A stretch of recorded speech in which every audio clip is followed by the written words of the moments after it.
Hello, everybody. It's Sunday. We all know what day it is. It's time to go on a date. I got my voice list right here. I've got, I've got everything set. I just saw a dad tip that said, get whatever job you want, just make sure it includes health insurance. I didn't know that click to continue swapped out with like, you can't beat the whammy bar. You can. But one of them was, oh god. Oh yeah, don't trust, and it was like dad tip number 1. Don't trust anyone who doesn't like their meat, or who does like their meat well done. And you know what? So far it's checked out. Now, vegans and vegetarians are accepted. Those people are fine because they don't like meat as in of themselves. I personally find it that if they are liking their meat well done, they don't feel bad that they've killed the animal. They're killing it twice. They're ruining it. And I don't understand it. Like, I just don't. But anyways, that's besides the point. We're gonna go on a date today. It's gonna be a good time. Dadley's in. Kangaloo, welcome to the stream. Thank you for coming again. We're gonna go on a date. Welcome. You've got dads. That's right. We were talking to Craig. Hello, Amanda's dad. It's me, your friend Craig, who loves sports. I have nice and smart children who are good at computers. All right, this is why we were best friends in college. He's a cool guy. I like him. Oh man, great to hear from you, buddy. What's up? I'm still strong. I am strong. am strong. Don't I know it? This is one of the kids. Say, I've been reading up about whey protein. Use that at all? I figure it'd help me develop a bit more muscle. Yes, I know what that is. My children are having a tea party, and they wanted to invite Amanda, but we can't find her on here. You're also invited. Physical invitation to follow. Cool, I'd love to come. I'll let Amanda know. Thank you, Amanda's dad. We have to go. Alright, you are also accepted, Kangaloo. Like, you have extenuating circumstances. That's totally fine. But also, I'm not gonna lie, there's some questions there. Coffee time. Dads love coffee. I don't. But I'm also not a dad. I'm gonna brew myself something black as midnight on a moonless night. Put on a fresh pot and work on a few word jumbles as I wait for it to brew. Hey, this one spells sorrow. Dad, ready for today? I'm ready for every day, sweetie. Gonna tackle it head on. No. Are you ready for the thing that we're gonna do today? The thing that you promised you'd do? Honey, I already told you I'm not gonna throw away my Tom Clancy novels.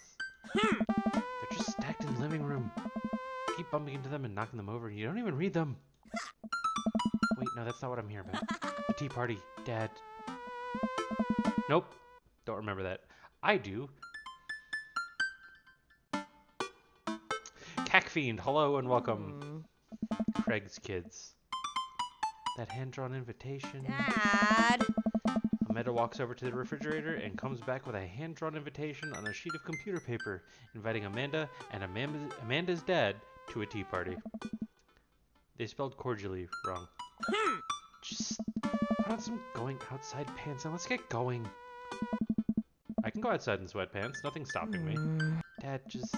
I'll see you in a minute. Fuck authority. No, I'll put going outside pants.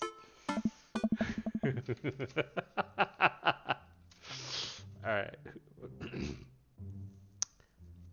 Oh yeah, alright. So I got my voice sheet. Hello, thank you for coming to our tea party. I do my best bow and present my daughter, who thanks them with a curtsy. This way, please. Briar and Hazel lead us to a small table with tiny chairs. How old are they? They look like they're 10-ish. Are they twins? I don't remember. I don't remember how old they are. Briar and Hazel lead us to a small table with tiny chairs. Some are occupied by stuffed animals, and Matt and his daughter Carmencita are here too. It's Matt. Oh, we had to. See, all right. Matt raises a comically small plastic teacup at me. Hey, dude. How's the tea? Oh, The imaginary tea is absolutely wonderful. I taste a hint of lemongrass. Hello, Carmencita. What is her deal? Hello, mister. Amanda's dad. Please, have a seat. I sit down between Amanda and Matt. I don't think I'm going to be able to get out of this chair. oh. Wait, hold on. Good dad as in Matt or good dad as in me? Because, oh, are you talking about the tiny little teacup and like lifting forth? Because he has a daughter. Like Craig, oh no, Craig has 3 daughters too. Who has a son? Somebody has a son. Damien has a son. And so does Hugo. No, Hugo and, yeah, so they're both rebelling. So so obviously sons need to rebel. And that's totally fine. I didn't really rebel against my parents. I was just like, yeah, sure, okay, whatever. Anyways, let's continue. Oh, Daisy's here too. Oh boy. Hi, everyone. I turn to see Daisy and Brian enter the backyard and take a seat next to us. Sorry we're late. Yeah, is that it? Yep. Sorry we're late. Daisy made me put on my going outside pants. What do you mean, see, Amanda? Amanda had a point. Amanda had a point. We are going into the company of others. We should at least look presentable. Let it go. That's not letting it go! Same, Amanda insisted. Whether at home, with friends, or in high-pressure social functions, you can't beat the comfort of sweatpants. Amen. Thank you all for taking the time out of your busy schedules for some high tea. Oh wait, hold on, that was Briar, not Brian. My bad. And now, if you'll all put on your designated tiaras. There are little tiaras sitting on everyone's plates, except for Brian's. It is a softball helmet. Oh, we ran out of tiaras. I don't think this is gonna fit me, but I appreciate the thought. Dad, you're royalty. Please act like it. Oh. Brian tries to balance the ill-fitting softball helmet on top of his head, but it immediately tumbles off and into the bushes. Yeah. You know, it's really funny because I actually poured my drink, soda, into a teacup. So somehow I also am part of this tea party. I'm here. I'll get that later. Hey, everybody! Craig comes out with a teapot and a tray of sandwich cookies. Dad, is the tea ready? Yeah, it's been, steeping for a while now. Awesome. Would you girls like to serve your guests tea? No, thank you. We'd much appreciate our servants' help. Craig leans over to me. That's me. Craig places teacups in front of all of us and a single sandwich cookie. I didn't mean to hit that button. I was moving my keyboard. Onto each of Art's plates. He pours some tea into my cup. Awfully fluorescent for tea. I clink my teacup with Matt's and take a sip. Hey. Good lemonade. It's tea. Oh. Right, very good tea. I lean over to Amanda, who is happily enjoying her tea. So, what do we do at tea parties? We enjoy the splendors of upper-class society, Father. She takes a dainty bite of her sandwich cookie. Marvelous. Exquisite.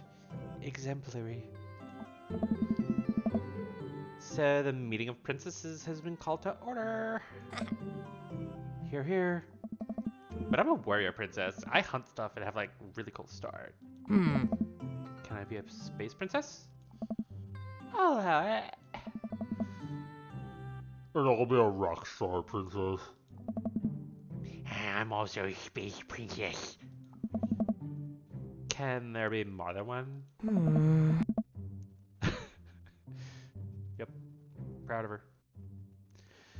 Space is pretty big, don't you think? I changed my mind. I want to be a space princess too. Dad, what are you? Do I get to be a princess? Duh. Well, I guess that makes me, no, well, rude boy princess could probably be it. Let me take a minute here.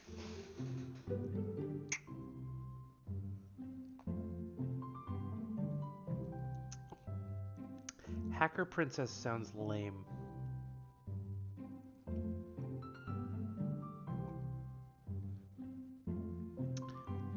They all sound lame.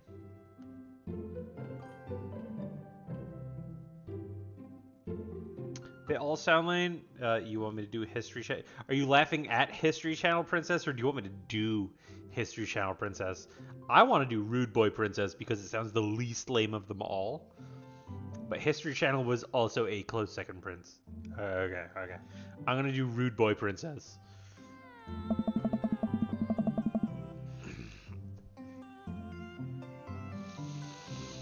If I drop my crown on the floor, I'll make sure to pick it up. Nice. I think I'll be landscaper and general contracting princess. Okay, bud. That's cool. Yep. Hey. Barista princess, reporting for duty. Bro. Hey everybody, CrossFit princess here. Oh, he's not a servant, he's a princess. Not now, servant. Oh. If it weren't for the princess uprising, it would be you serving me. See, never breaking character. That is the dad energy. You teach your kids. You teach the kids without breaking character. You feed into their fantasy, but you let them know what the reality is through play. It's great.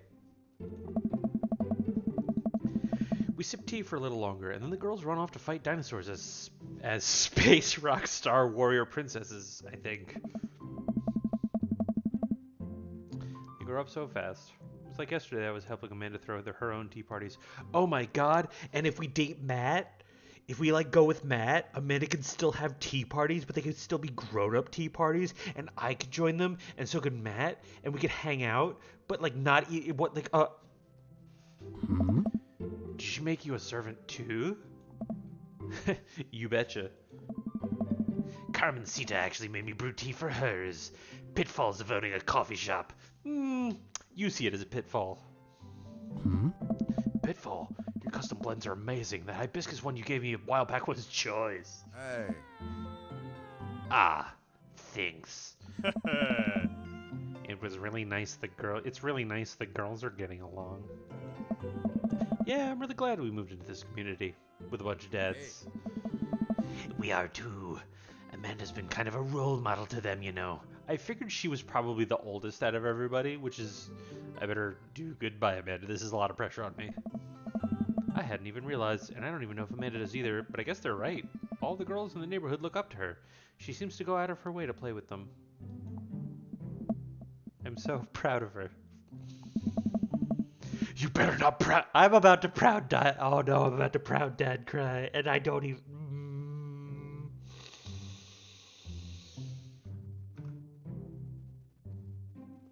We are experiencing technical difficulties at this time. Please wait. You better not proud dad cry at this tea party, Dad! I brought extra word jumbles if everyone wants to kill time while the girls play. The day rolls on and the girls get all tuckered out. Amanda spends the whole day playing with them and taking their pictures, promising that she'll send them the best ones later. We all clean up and help put away the tea sets and tables, then head out as Daisy and Carmencita fall asleep on their dad's shoulders. Oh. Take care, guys. Thanks for coming. Bye, rude boy princess. That's right. You want dinner? Nah, I filled up on cookies. Me too. I'm tired. Dude, same. Playing with a bunch of little kids who simultaneously want your attention and approval is surprisingly exhausting. Tell me about it. But in a good way, but also in a scary way. How so? I feel like I gotta be on my best behavior for them. I don't want to let them down. It just says dude to her dad. I know. I'm just like, oh yeah. How does that feel? How does that feel? Is this because you still feel bad about dropping the F-bomb in front of your cousin that one time? I corrupted her, Dad. She secondhand smokes now.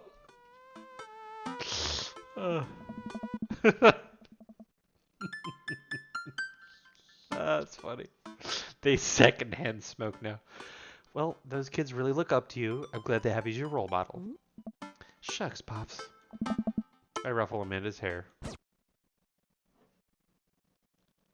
Welcome. You've got dads. That was fantastic. Alright, so now we actually get a choice of who we're dating this time.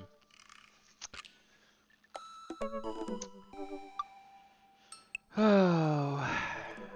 Craig earned some brownie points there. Still feeling Matt. I know Cacfiend wants us to feel out our options. I'm not making any particular gestures. I'm just circling with my hands. Let's see. Did we do... Yeah, we did Joseph. We haven't done Hugo yet. Does anybody have any preferences? If you have preferences, let me know. Oh, by the way, I found out that there is an achievement if you sleep with Robert on the first date, and if I didn't answer I have children, we were that much closer to getting that achievement. Anyways, if anybody has some preferences, please let me know. We could check out Vampire Guy. Damien. Again, still feel like I'm holding out for Matt. Matt did the whole, like, tiny teacup, like... Feeling Matt. Matt's gonna be later. Karoo, what up, man? Welcome to the stream, home dog. We're picking out which dad we want to date. Do you have a preference? Anybody here suit your fancy? Do you want to see their profile? We're currently on Dad Book.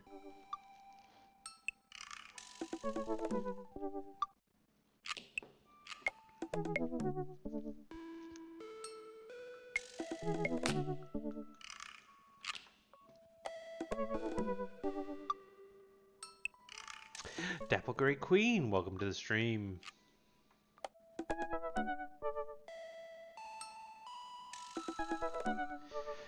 Oh. Oh my.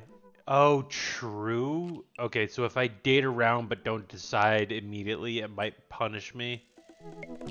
That's fair. I do know, well, I played Persona 5, and I know that if you do, like, you can, they give you a choice at one point where, like, if you get enough, I think it's,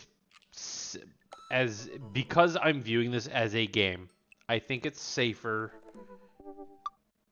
to view this as, like, oh, let me date everybody. No, bad idea. It's better to focus on a single person. I wanted Matt from the start. Matt seemed like a cool dude. We had a nice little blah, blah, blah from the beginning. Matt's my guy. So I'm going to go with Matt from here. It's fair that I might have to date around in chapter 1 or 2, but like it is a good point.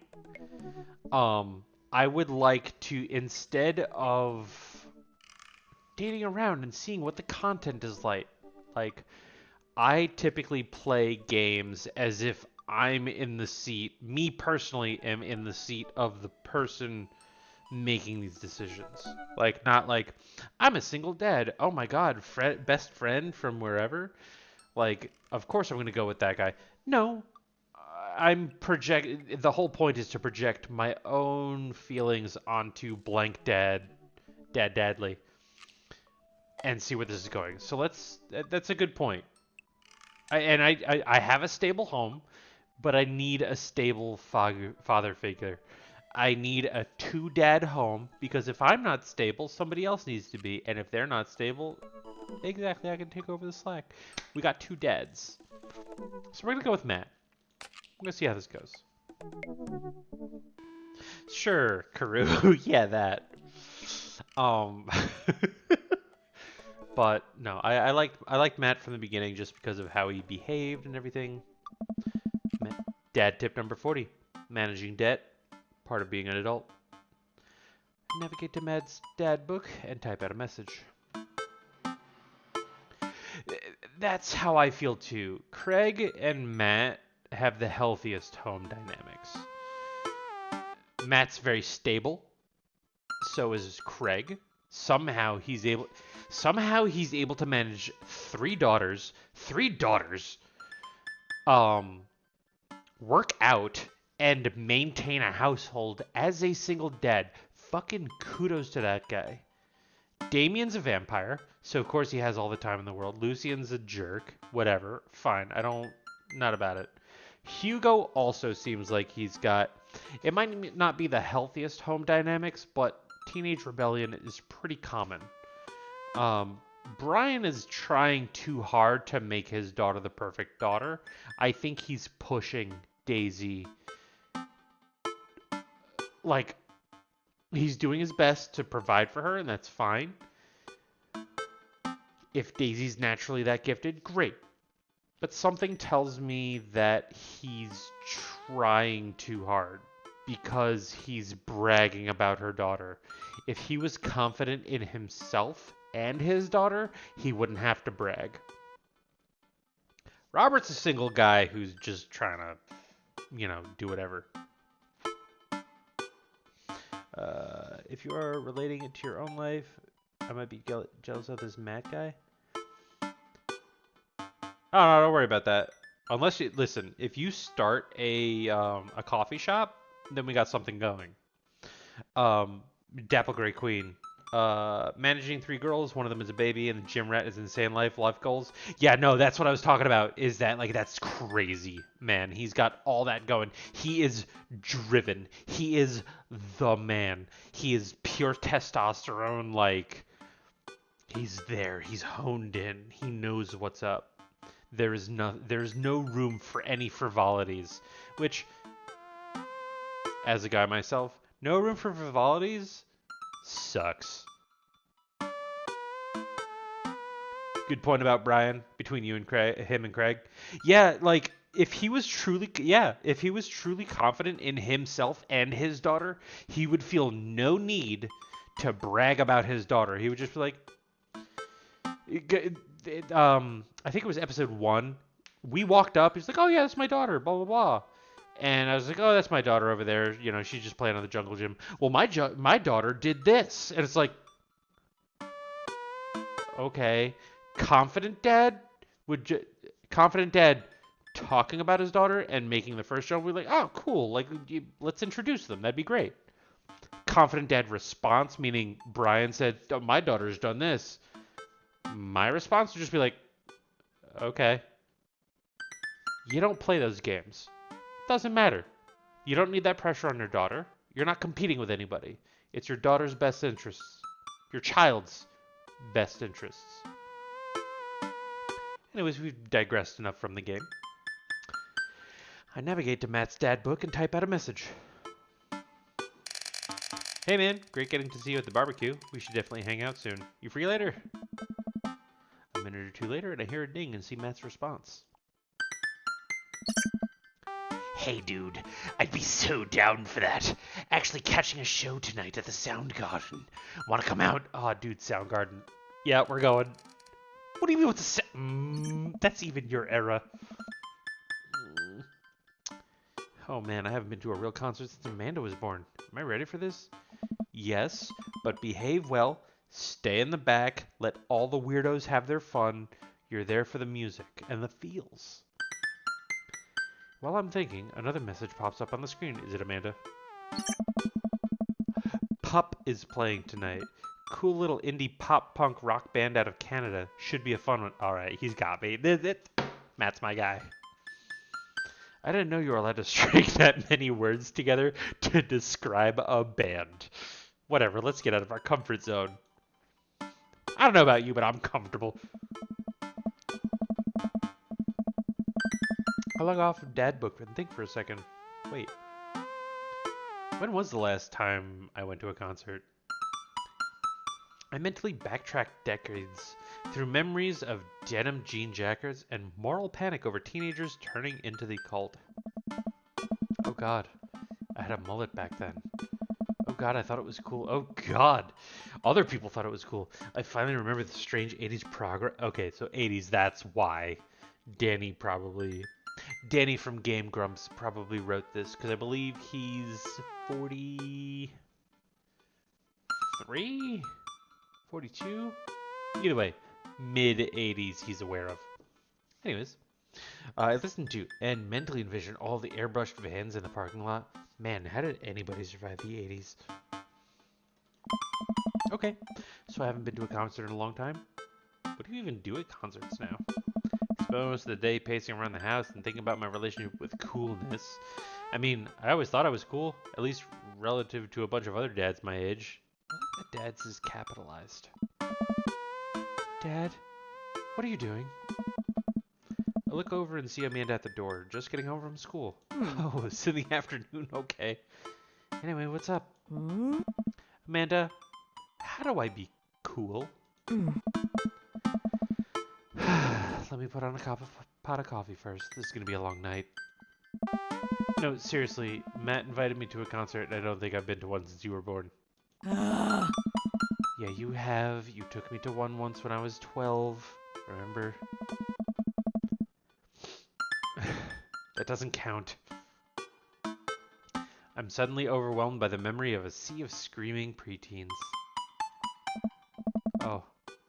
Oh god. I tried so hard to forget. The one where I tried to camp out with you in line so you can get a good spot and then you cried and screamed the whole time. Dad, it was so much more than that. I'm not even ashamed to say it. Oh, you're not ashamed? You seem pretty ashamed when I found all those drawings you made of those dancing boys kissing in your Trapper Keeper. Yeah, well, you didn't even find the good stuff. What are you, gooner? Are you a secret gooner? Anyways, you should be all set for the concert if you remember that. Just bring a big glittery sign and cry a lot if you'll fit right in. No, that sounds like you. I don't know why I'm asking my daughter why I should be cool at something that is purely not for your demographic. Well, it's at a smaller place, and I think Matt mentioned that they're at a punk band? Like DIY gutter punk, thrash, straight edge. Come on, Dad, give me something to work with here. He gave me nothing to work with. If I could tell you if it was thrash or straight edge, I don't know what gutter punk is, but thrash or straight edge, I could do. Are they post-punk, proto-punk, C-punk, Jeremy punk? What's Jeremy punk? Right. I made that one up to see if I could get away with it. Oh. Huh? They're not positive hardcore, are they?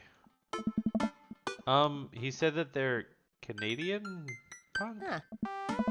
Ah, yeah, you'll be fine. Does the idea of Canadian punk seem contradictory to you?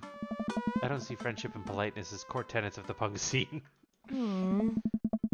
Well, punk is kind of a big genre, and that might not be as dangerous as you think it is. It became so much more than just a counterculture rebellion. It became mainstream. What I'm trying to say is, just enjoy the music. That's it. I mean, yeah, it's not like you're gonna jump into the mosh pit or anything. I'm gonna jump in the mosh pit. I would. I totally would. I'm 35, I don't fucking care. I'll do it. I'll do it. I've done it.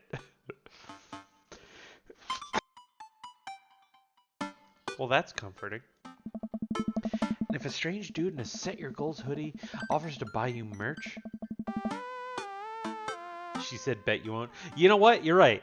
She didn't say I wouldn't. She said, bet I wouldn't.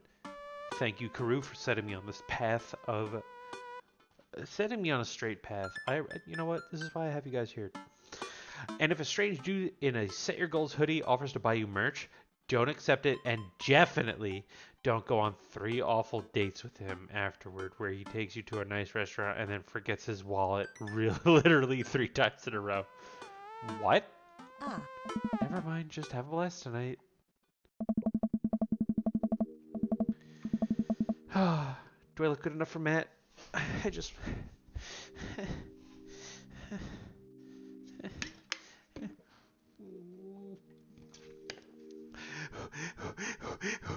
I show up at the Coffee Spoon at 8 in what I hope is concert-appropriate attire. I see Matt out front, locking the door to the shop. Hey. Hey, you made it. Ready for tonight?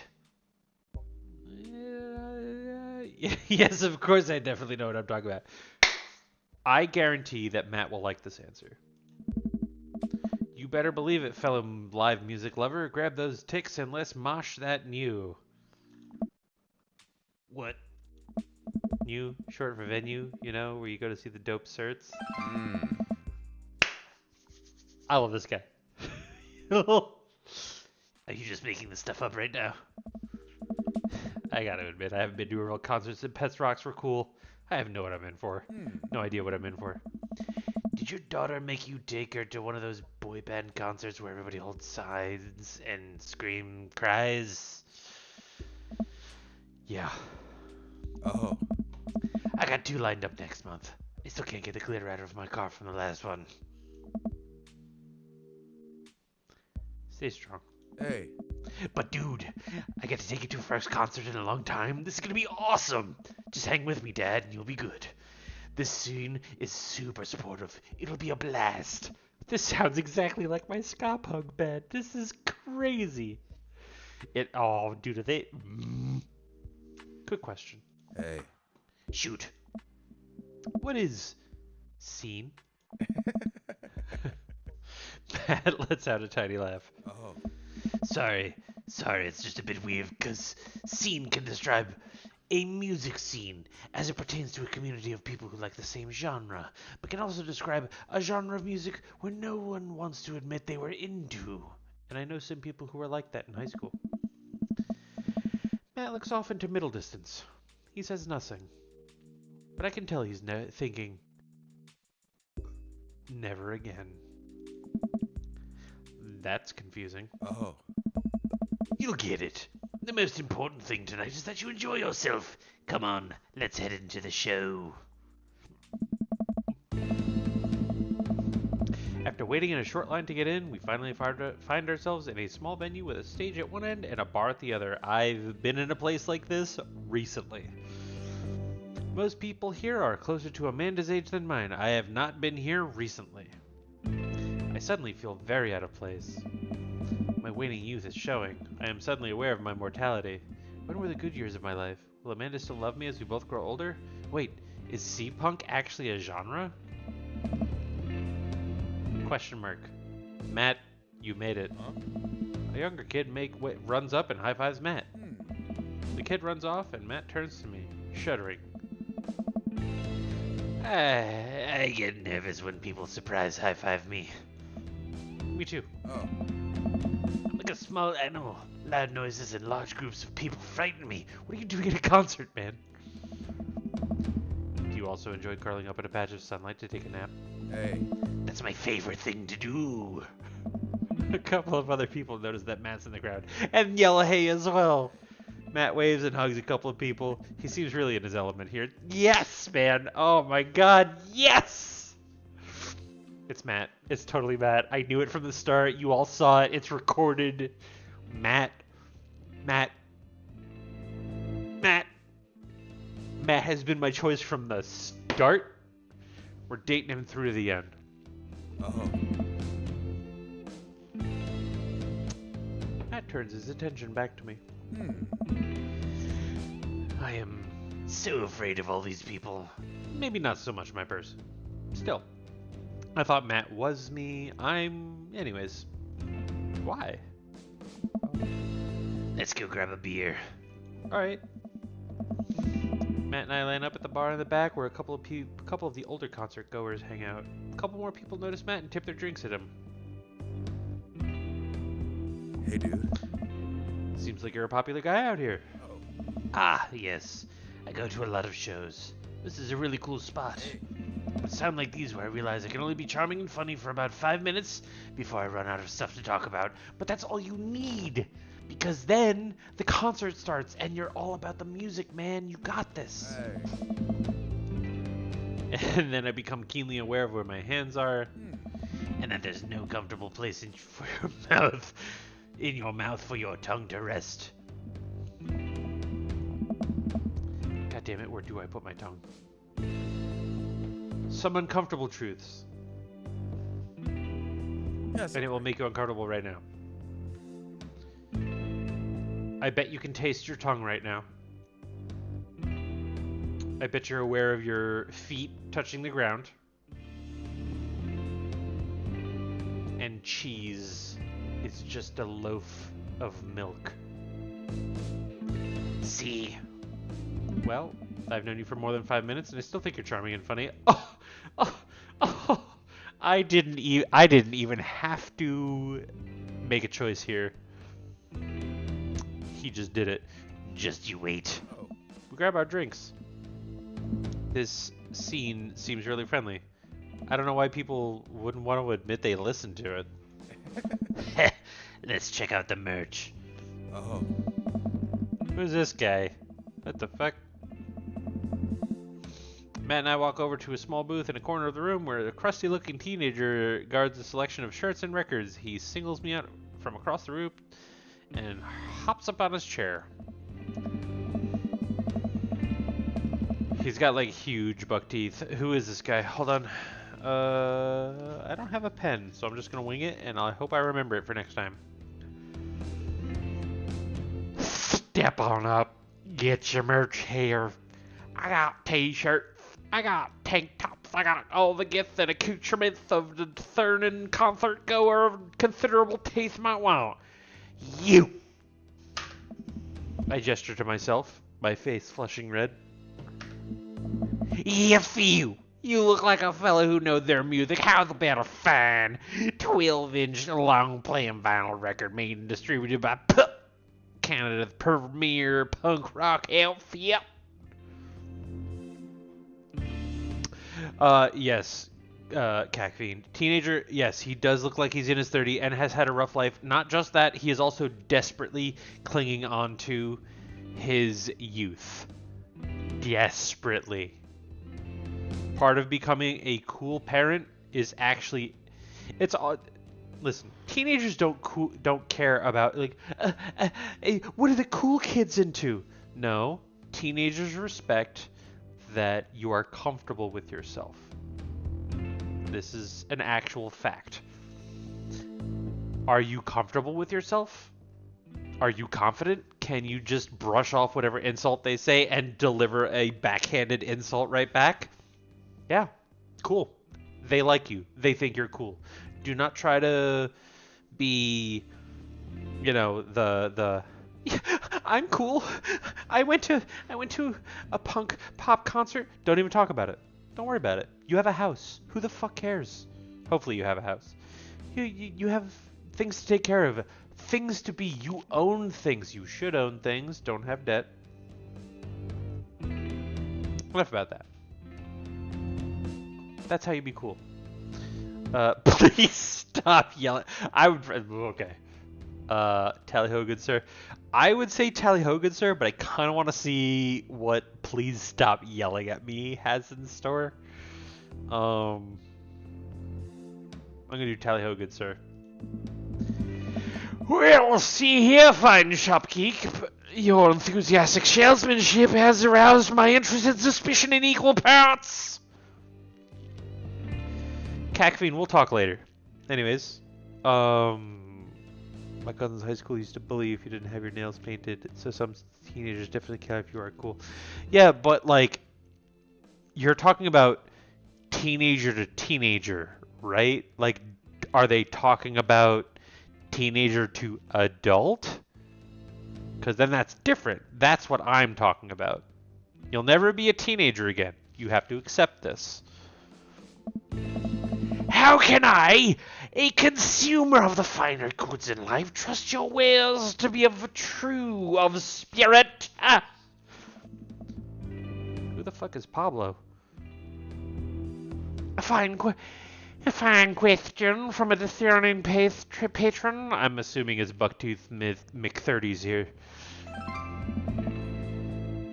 Oh, he liked my response. Okay, Pablo, you can give it a rest.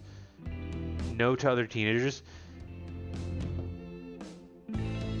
I'm gonna just disregard everything you thought, because I no longer care what teenagers think. It's endearing that they probably think I'm cool, but also at the same time, like, I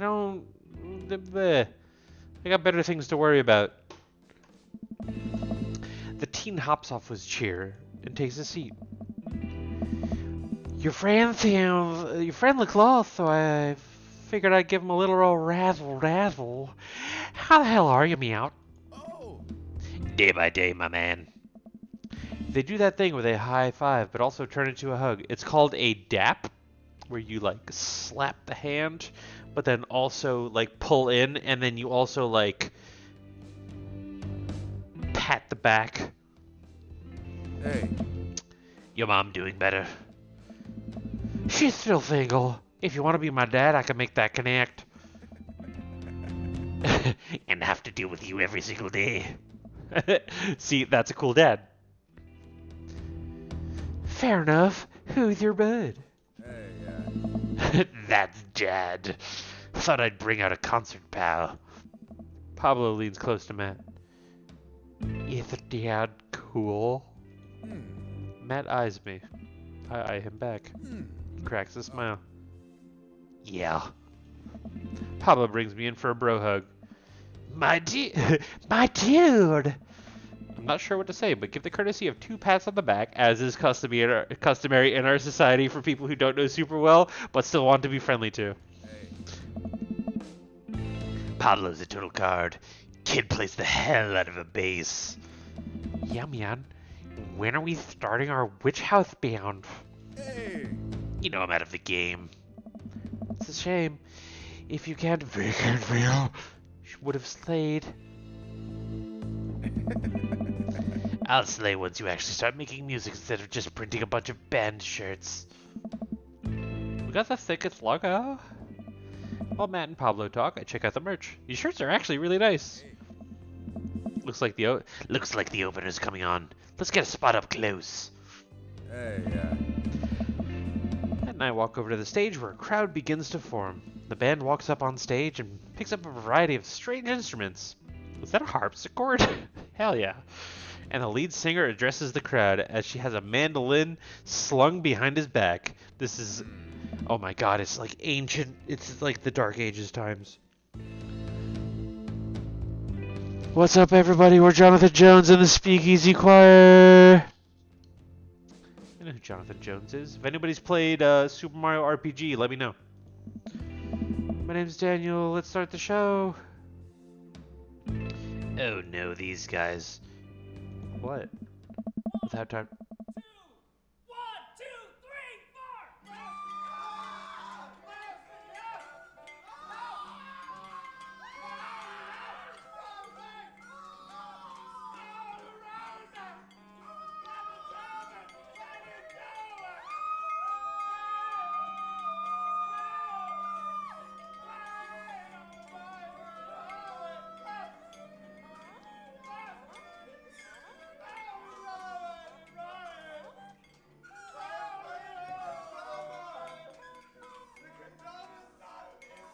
Music is playing, by the way.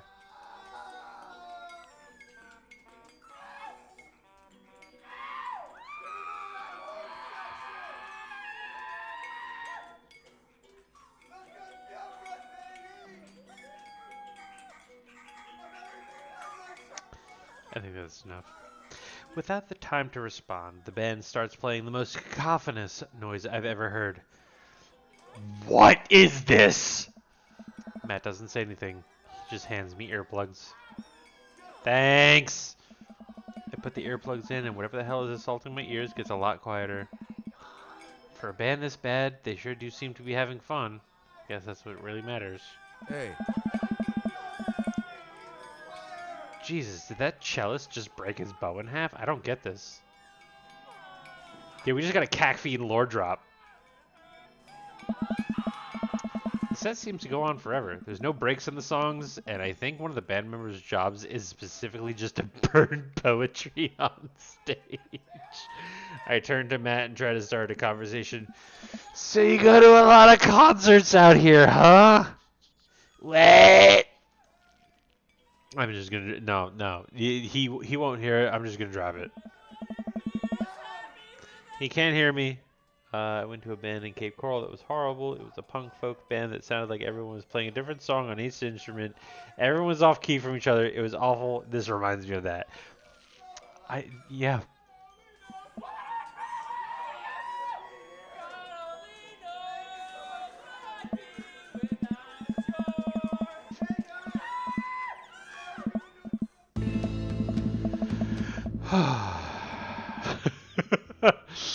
Eventually, the set ends, but only after the drummer sprains his ankle during a saxophone solo.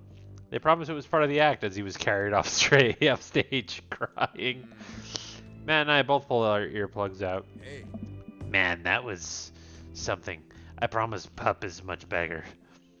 I have a lot of questions that I know we'll never get the answer to. Hey. Oh, yeah. He sprains his ankle at every show. They were being real about that. Hey. Let's grab another beer. My man. Matt and I work our way through the crowd to the back of the bar. More and more people file into the concert space as it gets closer to the main act. It's getting kind of crowded in here. We grab our beers, and I follow Matt back to our spot. But there are so many people that I'm having a hard time keeping up. As I work my way through the throngs of excited concert goers, I realize I've lost Matt entirely. I stop and look around, seeing nothing but a sea of hip 20-somethings. I'm lost. How am I ever going to find Matt here? Where's the exit? Are there even exit? That's a fire hazard, by the way.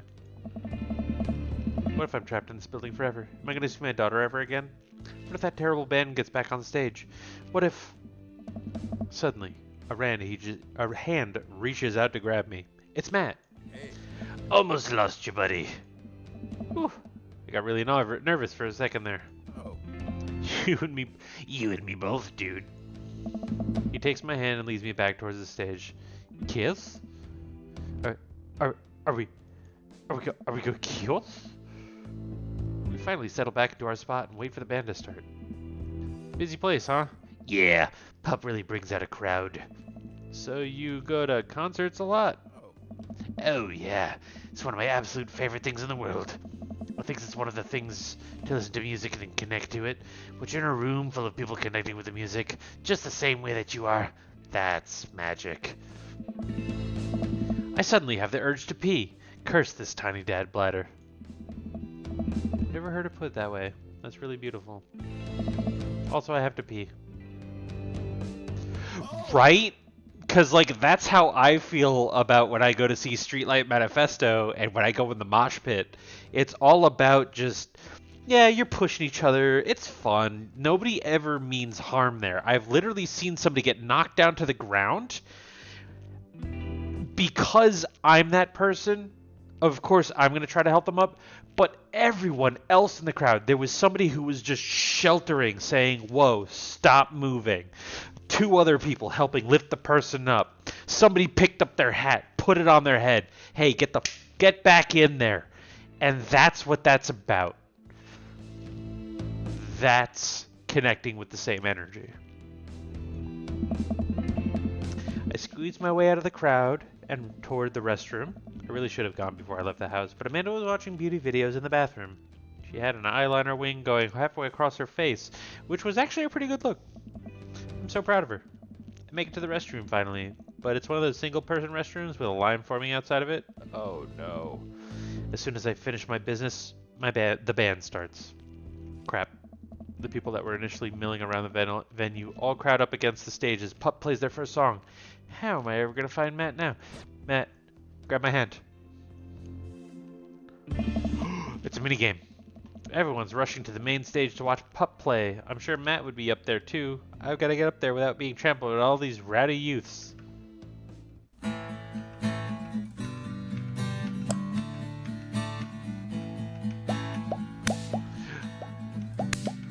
Ah! This is the part of the game where you should have been hearing a licensed tune. We worked really hard. Is this Barry? Get down for you. We even got permission to whitelist the song for YouTube and Twitch. But their systems are seriously broken. Ah, what a bitch.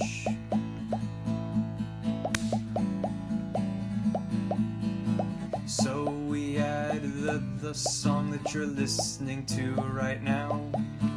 Don't you think it's better than risking content ID? To you streamers and let's players, I have one decree. Please check out the band called Pup and their song DVP. DVP. So what I'm learning is that there's an actual band called Pup, and there's a song called DVP, which I will be listening to after this, and I highly suggest that everybody else does. I'm curious. Footage of NES and SNES games with the lyrics added into them. It's really cool, but it's kind of hard to explain right now, but you'll get it, I promise. You should really go check it out. It's a really good video. It's definitely Barry. So Barry Kramer. the song that you're listening to right now, don't you think it's better than risking content ID? To you streamers and let's players, I have one decree. Please check out the band called Pup and their song DVP. DVP. But really, content ID demands a serious convo. I will not be listening Time or place to talk. to this on stream, but I highly recommend everybody do that. I'm finally able to work my way through the crowd where Matt originally was, but he's nowhere to be found. Shoot. Well, I guess we should keep looking. What a mess. I'm bumped into from behind. I find myself in the bunch of youths running around in a circle to the music. I'm in the pit. How to get out of the pit? Out of nowhere, a youth shoulders himself into me and keeps moving in a circle. Hey! I guess I'm moving in the circle now. I frantically search for a way out, but I could see an ocean of youths rhythmically slamming into each other. Another youth slams into me, and I lose my balance. I'm about to topple over. This is it. This is how I die. Trampled under the boots of counterculture. Someone grabs my hand. Someone familiar. I look up and see Matt. He pulls me back up on my feet. You're wild, dude. Matt throws his arm around me. We jump back into the circle, bashing into youths left and right as Pup plays a killer solo. I didn't know you messed with the pit. Me neither. I can't believe this. I'm having fun. I'm a little mad that I didn't stretch before physical activity, but I'm having fun. The song ends and the fit finally dissipates. Everybody cheers on Pup. Right now. Maybe I only got enough pit energy for one song. Alright, man, let's retreat.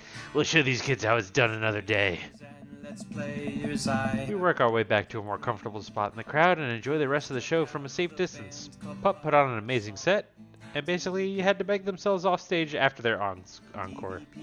With their concert over, the crowd starts making their way to the exit. Hey! I'll meet you outside. Gotta say bye to a couple people.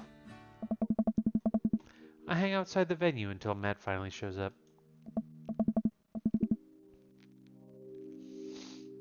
Hey man, thanks for waiting. I got you a present. Oh. Oh, easy. Oh, he knows. Matt hands me the t-shirt I was looking at earlier. Oh, thanks, man. Saw you eyeballing it at the merch booth. Hey! And I mean, anyone who does it up that hard on the first time back to a concert deserves a reward. I'm never taking this off. I will continually wear this until it is tattered and a little smelly so that I can truly embody punk fashion. Hey. Hey, Matt. Hey, it's Pup. Yo, did they actually wow, okay. So not only did they actually okay. So what I'm gathering is that not only did they include Pup, like the band, like just their music, they actually got to draw them and put them in Dream Daddy. That's cool. That like I know it's not too many people watching this, but I hope enough people watching this right now actually check them out.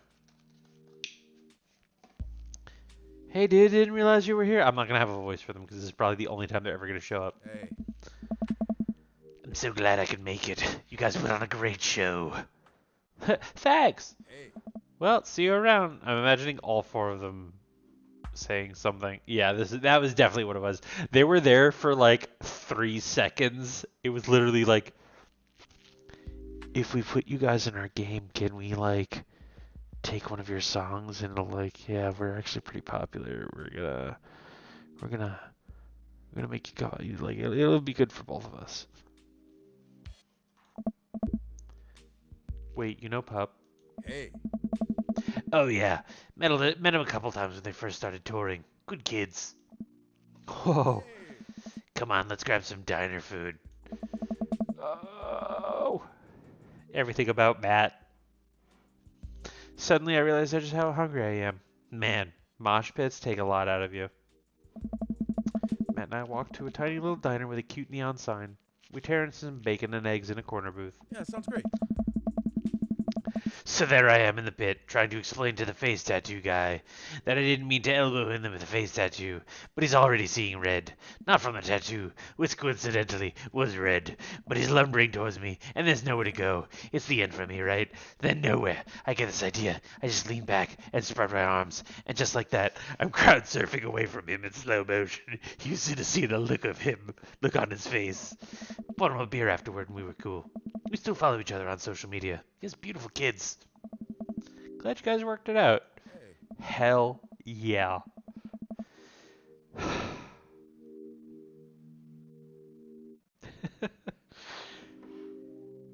Yeah, man. Just goes to show you that Punk's not dead.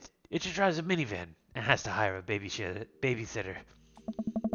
So, how did you get to see all these amazing concerts? Hey. Oh, I used to tour in a band. We were small, but it got us to travel all around the States. Whoa.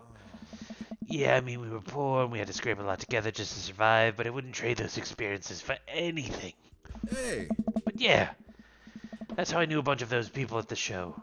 Music like this builds amazing community, especially in a town like this. Just a lot of positive energy and good vibes. And suddenly, everything about his aesthetic makes sense. He's got the tattoos, he's accomplished, he's got the fancy watch, but he's got the relaxed look. He's still fighting the machine by supporting the kids who have a better chance.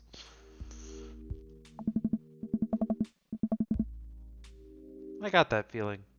Plenty of friendly people, especially that Pablo kid. Oh. Oh man, everybody loves Pablo.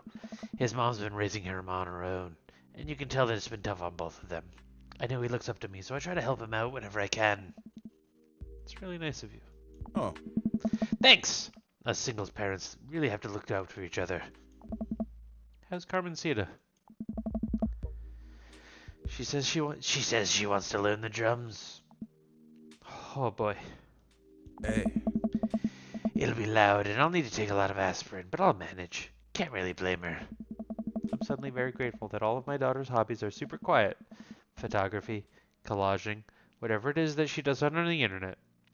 Thanks, Amanda. I'm trying to be supportive of Carmencita's rebellious phase, but I guess that kind of defeats the purpose of it, doesn't it? I think it would be a good daddy-daughter activity to find something to rebel against together. Hey. Like what? Ooh. You know what? I'm going to take a minute here. I have to use the restroom. I will be right back. If anybody would like to vote on what the choice should be, I have not thought too much about the choice, but let me know. I will still go with what I think. We'll figure that out.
For the only person to respond, consumerism. I also was thinking consumerism.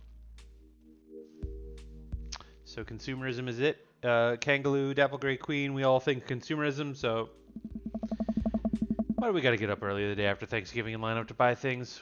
Why can't we, like, share a thing?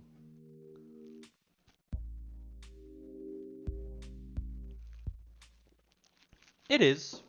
Well, that big budget, you know, is a good one. Big budget remakes of foreign films is a good one. It is specific to those two. However, consumerism feels more of me and them. Me and Matt. Like, I know I would choose consumerism. Matt might also choose consumerism, which is a more broad concept.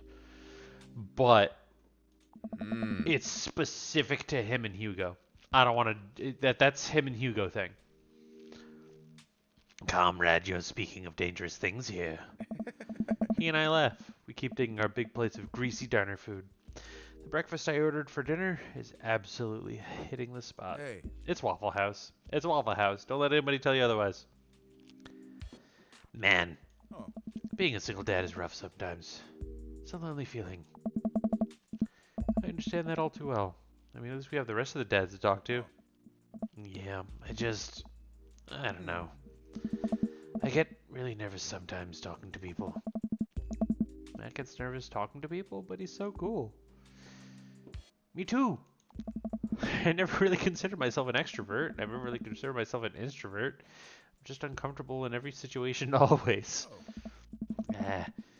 You're fine. You're actually really easy to talk to, you know that? I smile. Matt and I spend the rest of the night trading daughter stories. Turns out our kids are a lot alike. We finish up our late night dinners and head out. We walk back to the cul-de-sac, back to our respective houses. Hey. Tonight was a blast, man. Loved it, although I'm probably going to feel it on my knees in the morning. You and me both. I don't usually like going to these things alone. It was really cool to have you there with me. Oh. I'm glad. Alright, I'm calling it quits for the night. Stay cool, man.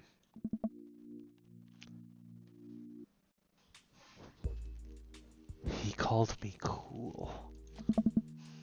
Matt called me cool.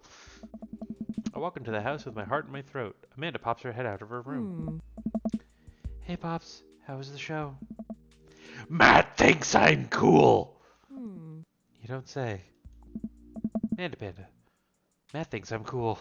Yeah. Blind leading the blind, huh?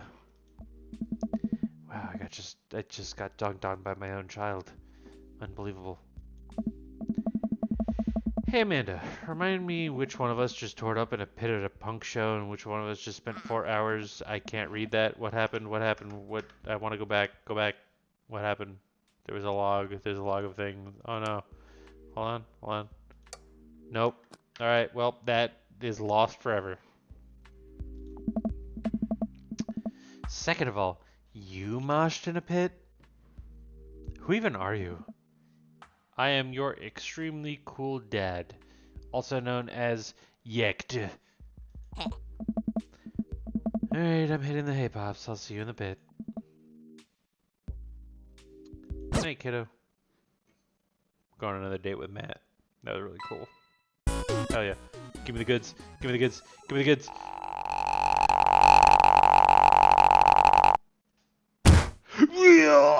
I'm down for an encore. Oh, A for awesome.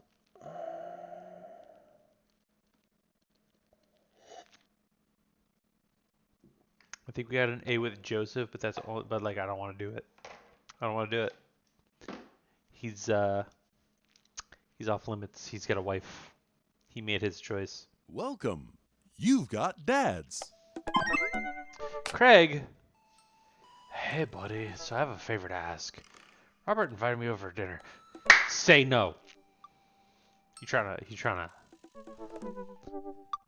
And I know it's kind of a faux pas to invite another bro, but I've known the guy for years and it's just gonna get a read on him, and I know it's gonna be super awkward if I go by myself. Will you please come with me? I love food. I especially love food that's free. I don't know why you're so sweaty over cooking, but sure. Yeah, dude, I'm down. Thank you. No, stop. No, home duck.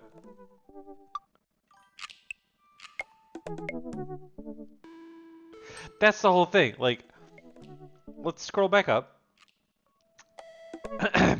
And I know it's kind of a faux pas to invite another bro. So he knows it's stupid. No, Craig.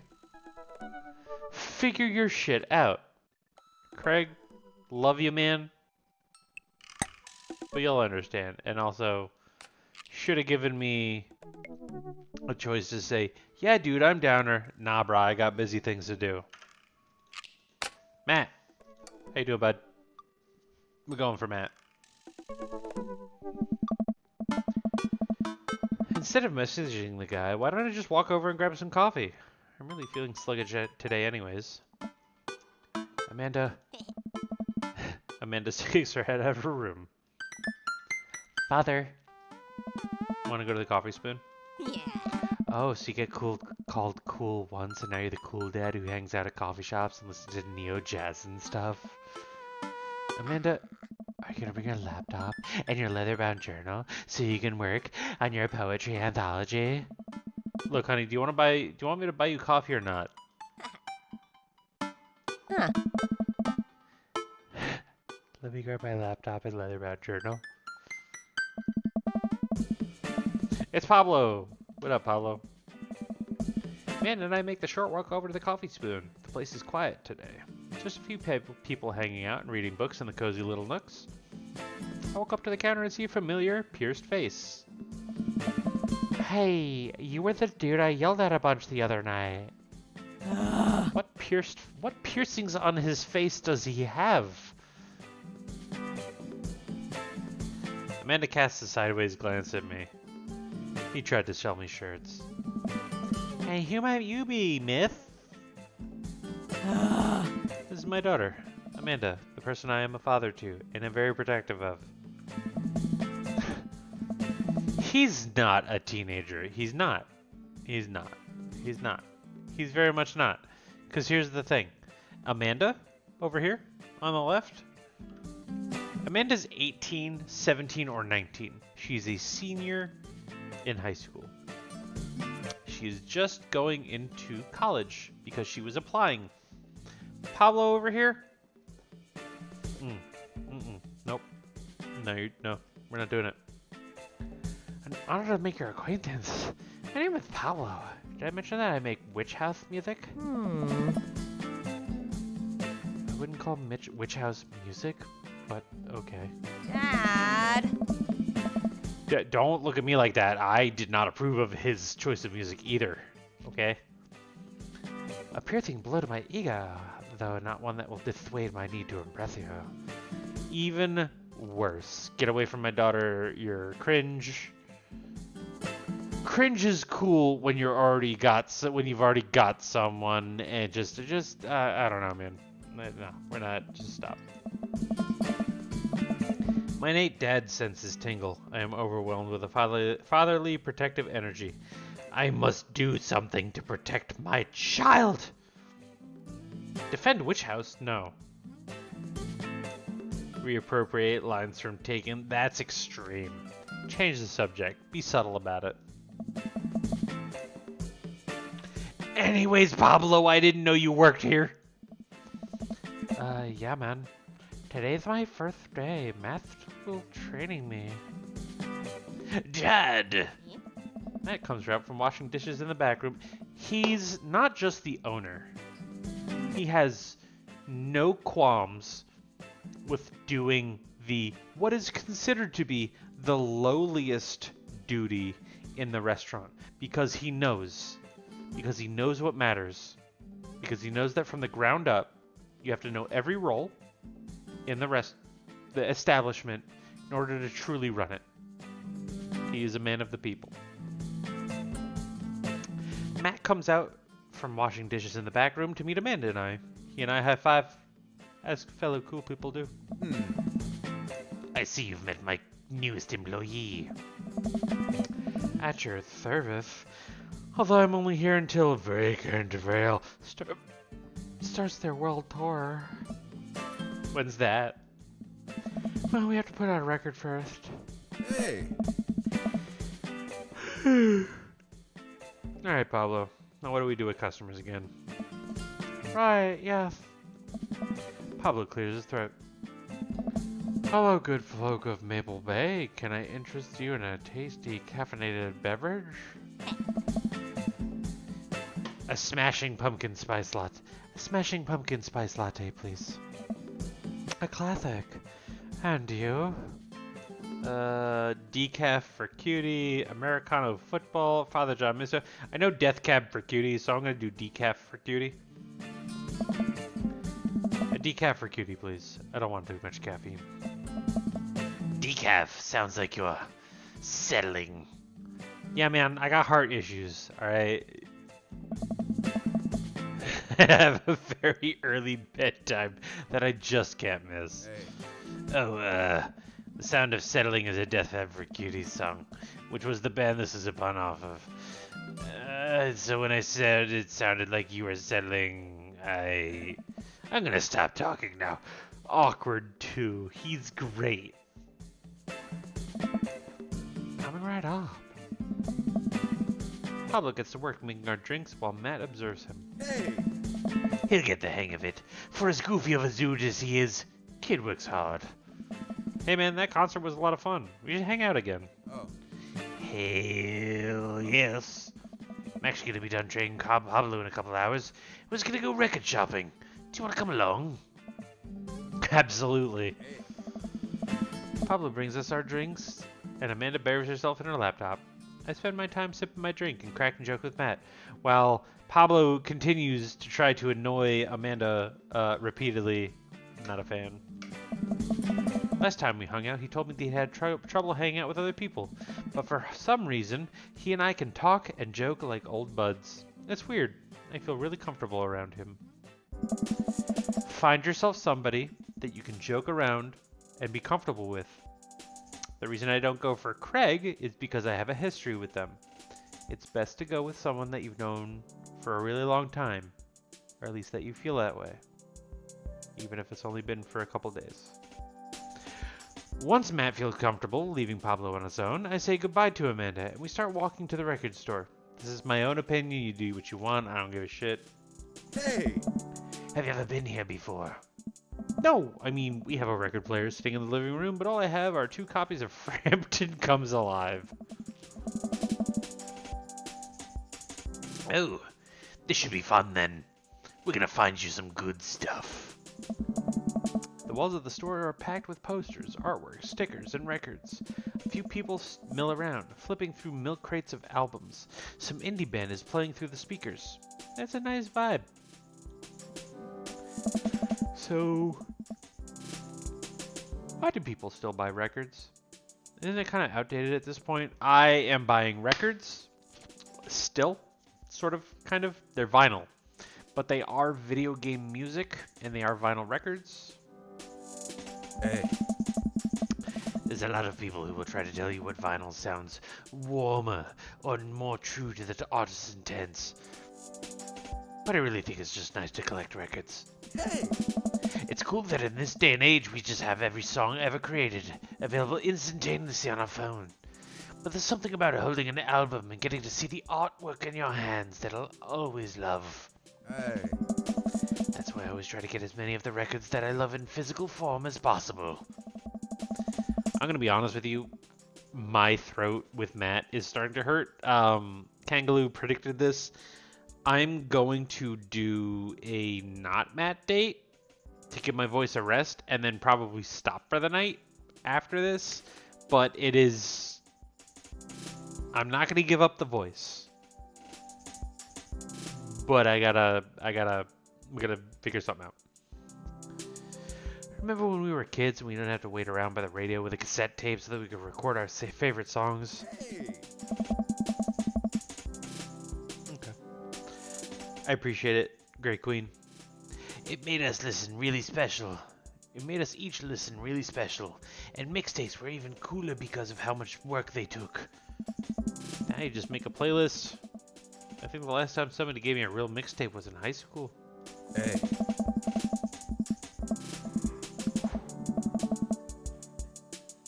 I look around the multi-level record store and spot some genres. Future wave, jungle, anarcho-punk, nunsploitation. I have no idea where to even start. What the fuck is nunsploitation? Man, this is a little overwhelming. Hey. Here, let me help you find something you might like. If you were a milkshake, what flavor would you be? Strawberry? Oh, but they put cookies and cream in there. I love cookies and cream. No, just because I like cookies and cream doesn't mean I am. No, it wouldn't be vanilla.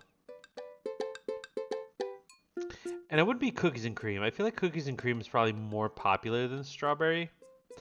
I personally would probably be strawberry. I feel like cookies and cream is more popular than strawberry.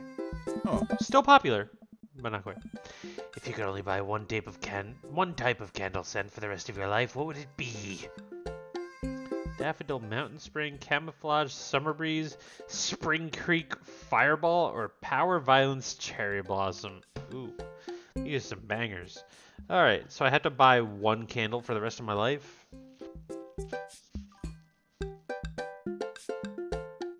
I don't know what purple was, but I wasn't going to choose it.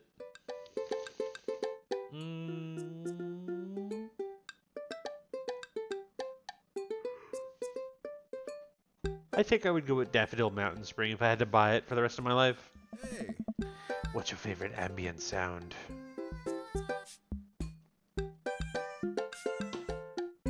Rain. Star Trek Bridge ambience. Howls of the Bone chorus.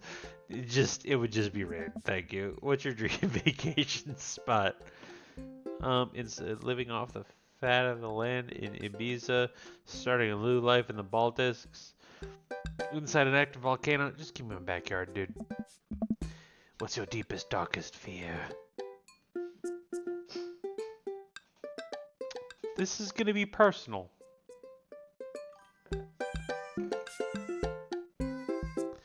I worry that people are nice to me only because people are only nice to me because they want something from me. I fear that I don't deserve happiness and won't ever get it. What if nobody exists but me and I fabricated this universe? Saying you too when the waiter tells you to enjoy your food. Matt thinks for a moment. What? Oh, I know just the thing. Matt runs to the other end of the store and returns holding a record behind his back. He shows it to me. This is Trouble Will Find Me by The National. I'm actually going to see if this is real. Let me go on to my dedicated music app and see if they actually like if this is actually a thing.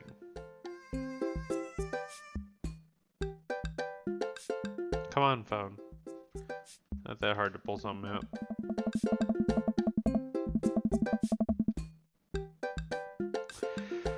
Oh, come on, man.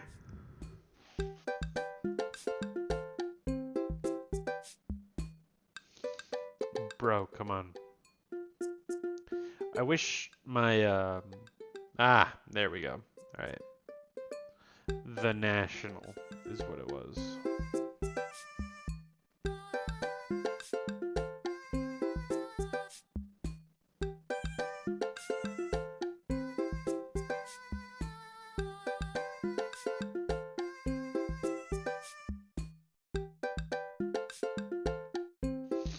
The National is a real,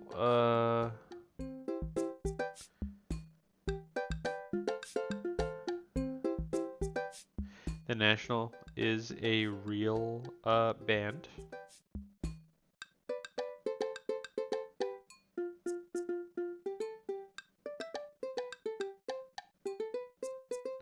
Seems like Trouble Will Find Me, I think, was the, album. Trouble Will Find Me is a real album. Wow, that's actually really cool. I'm going to save it and do it. Good for you guys actually doing some, like, that's crazy. The National have honed their sad guy sound on album after album, and by this point they're old pros about feeling blue. Oh, dude, thanks for the recommendation. Hey! You can have a great time with it, promise. Matt and I bring our records to the cash register. A young girl with a septum ring and buzz cut stands behind the counter with one earbud in. Casual stuff today, Matt? Yeah, sounds great. Just some light pickups. Matt places 3 albums on the counter. Swear I'm Good at This by Diet Sig, Forever by Mystery Skulls. Mystery Skulls is actually really good. Mystery Skulls, I have heard Mystery Skulls and I love their song Money. I think that is like one of my quote anthems. I do a month by month playlist where it's like, this is my story and how I felt as the years go by. So I'm going to take a picture of this and take a look at all of these. There we go. Took a picture of that. Tight. Oh, The cashier rings Matt up and hands back his albums in a bag. She stares at me suspiciously. Who's the nerd? oh, That nerd is my buddy Dad. Dad, this beacon of human charm is Molly. I got kicked out of art school for destroying my paintings at the end of every critique. That's cool. Hell yeah. Art is temporary. Thanks for speeding it up, but it's still temporary. Lovely to meet you. Anyway, Matt, is the open mic night still on? You know it. Are the Third Wave's gonna do a special acoustic performance? Might see if I can get a few of the girls together. There's an open mic night going on? Yeah, dude, we do it every month at the Coffee Spoon. Some amazing talent always comes through. I got a flyer for it right here. You and Amanda should come by that night. Absolutely. Matt blushes. I mean, if you're not doing anything. Of course I'm not doing anything. Will Vacant Veil be playing? Hey, Fountainhay. I finish paying for my record and we head out of the store. Man, what a trip down memory lane. I haven't been in a record shop like that since Vans had shag carpeting. Now that you mention it, isn't it strange to think that all those weird little musical memories... How do you mean? Well, I think music is a very time and place sort of things. A song is important to me. Not only in that I think it sounds good, but where I was and what I was doing when I listened to it, which is precisely why I have my playlist. There's music that reminds me of exes, of struggling through school, of being so poor that I didn't know where my next meal was coming from. oh. All that stuff, and listening to those songs reminds me of those moments of my life.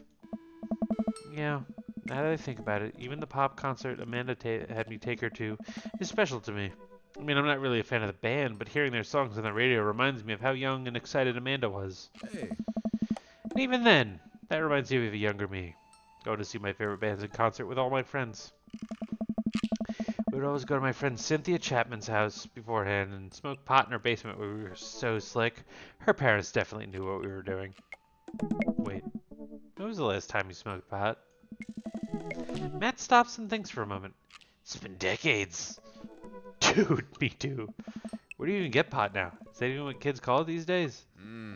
I don't know. Hey. But I bet I could find out. Do you want to get high and listen to our new records? Yeah! Yeah, why not? Matt pulls out his phone and starts texting. Hey. After a few minutes, he looks so smart. Wait, I have a daughter. No, I already said yes. I have a daughter. Wait, hold on. Ah, Molly's got a hookup. Says to meet in an alley near the coffee shop. Hey. Okay, if it turns out the feds, you make a break for it and I'll take the heat. Just promise me you'll raise Amanda like she was your own. You realize that weed has been legalized in this state, right? I definitely knew that. Hey. But we live in dangerous times. Who knows what lurks in the seedy underbelly of Maple Bay? We could find ourselves in the wrong end of a deal gone bad. Just look out for Amanda. I swear. Huh?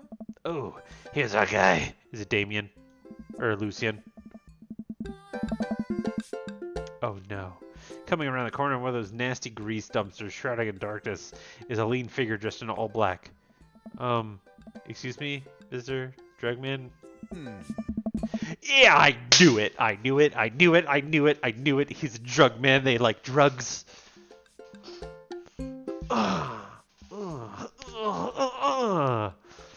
Drugs. I knew it. He's a drug man. Oh, I'm so cool. Anyways, let's look up what his voice is. Surprised, the person almost jumps out of their skin. It's Lucian, Damien's son. Who sent you? Huh? We're cool, man. We're cool. Says who? For all I know, you could be with the feds. Actually, weed is lit. Prove you're cool. What? I need to know you're down for. I need to know that you're down, or I bolt.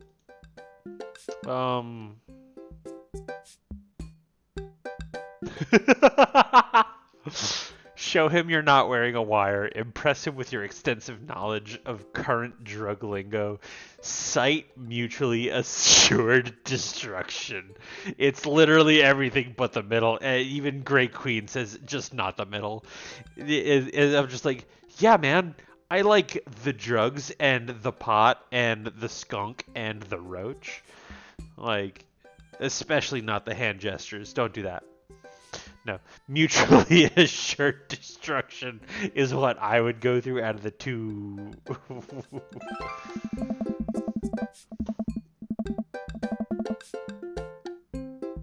Yes. Look, man, we know you're trying to buy drugs. We're trying to buy drugs from you, and we know you sell drugs. You have dirt on us. We have dirt on you. We're in this together now. Look, it's fine. I get it.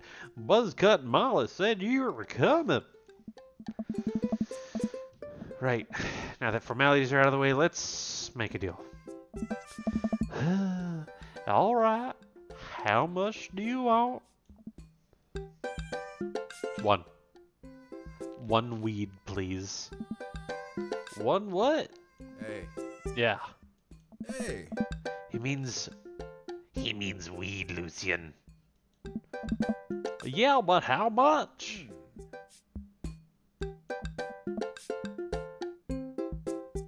Hey, yeah.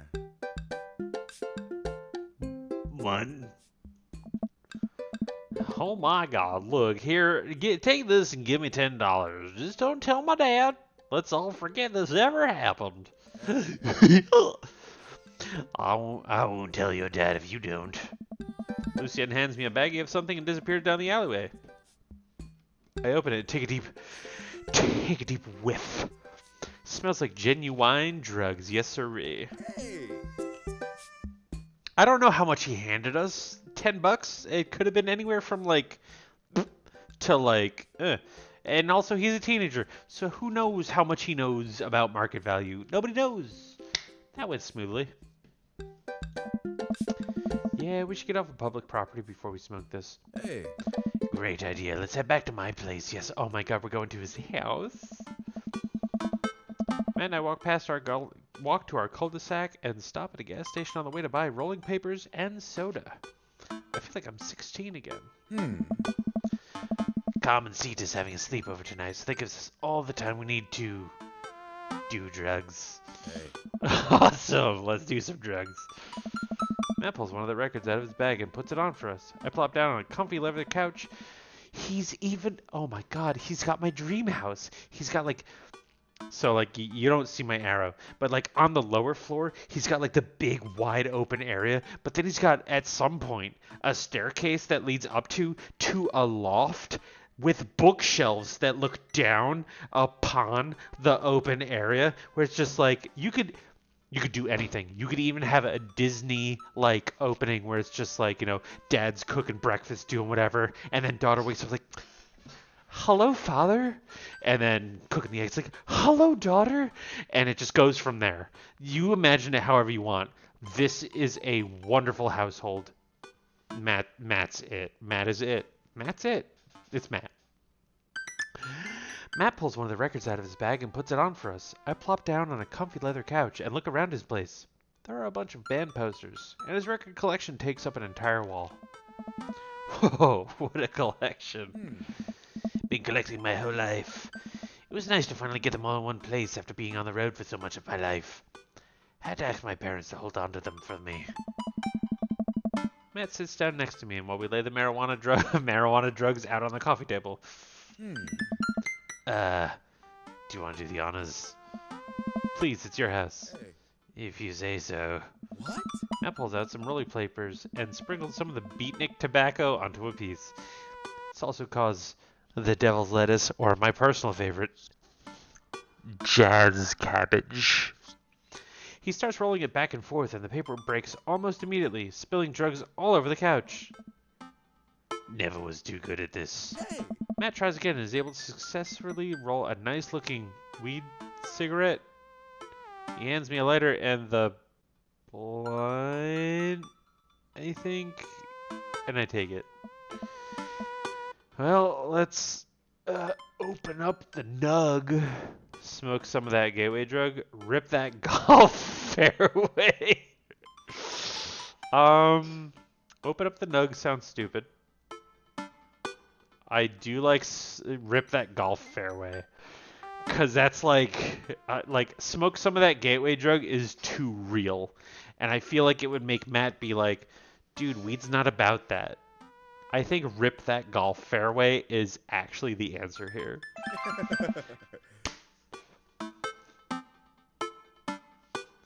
Yes, let's do that. He's all about it. Hell yeah, dude.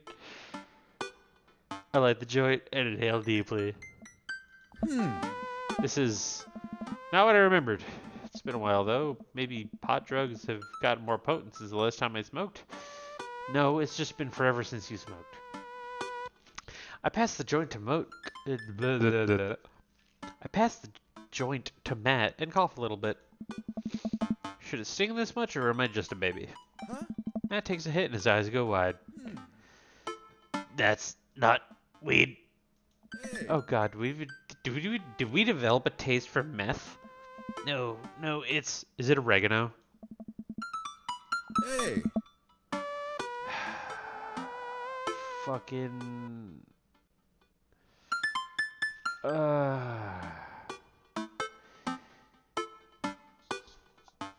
I was never a pothead in high school, and even I knew to check my drugs for oregano. It's fucking stupid. Idiot.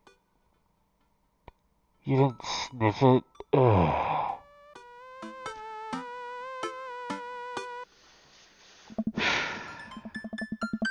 I sniffed the air. Yeah, that would definitely explain why it smells like a pizza place in here. The little punk ripped us off. Oh. Oh well. You can still relax and enjoy the music sober. You know what? You're right. And he is right. And I was so about to just be like, fuck you, man, let's go get more. But he's right. We can. And honestly, this bonding experience of smoking oregano it's almost like a ritual. That's why so many people do it in group. I don't know anybody that smokes weed alone. Personally. Oh. We sit and listen through the Diet Sig album that Matt bought, which is catchy as hell. I look around the room again and see photos of Carmencita growing up. I spot a young woman with a huge smile in one of the pictures with the two. Oh. Oh, man. Who's that? Oh. Oh. Yeah, same story as me. Oh, that's Rosa. She was Carmencita's mother. She died when Carmencita was young. I'm so sorry to hear that. Amanda lost Alex at a young age, too. I can understand how hard it must have been. I look around again, spotting a framed gig poster hanging on the wall. On it is an illustration of Matt and Rosa surrounded by flowers. The cursive lettering leads Stillness the Dancing. Looks like they played the Soundgarden Looks like they played the Soundgarden over a decade ago. Oh, they must have played together. Were you two in a band together? Oh. Yeah. That was the reason I was touring so much when I was younger. We traveled the whole country in this little rinky-dink van.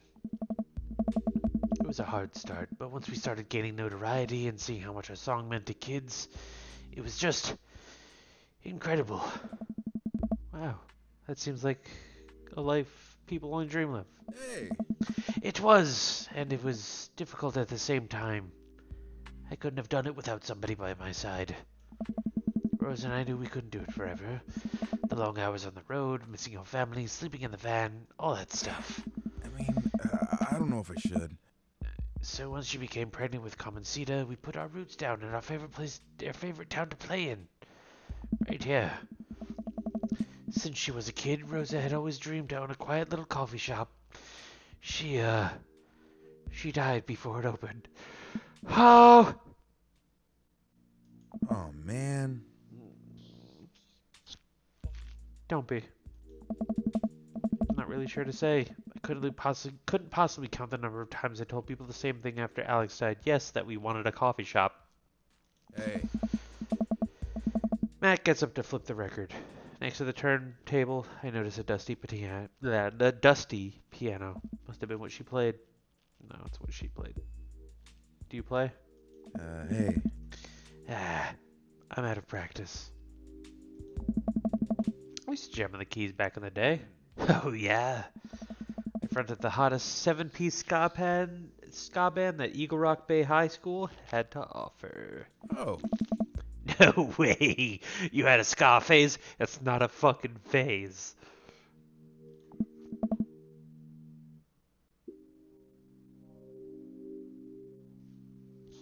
You goddamn right. Hey.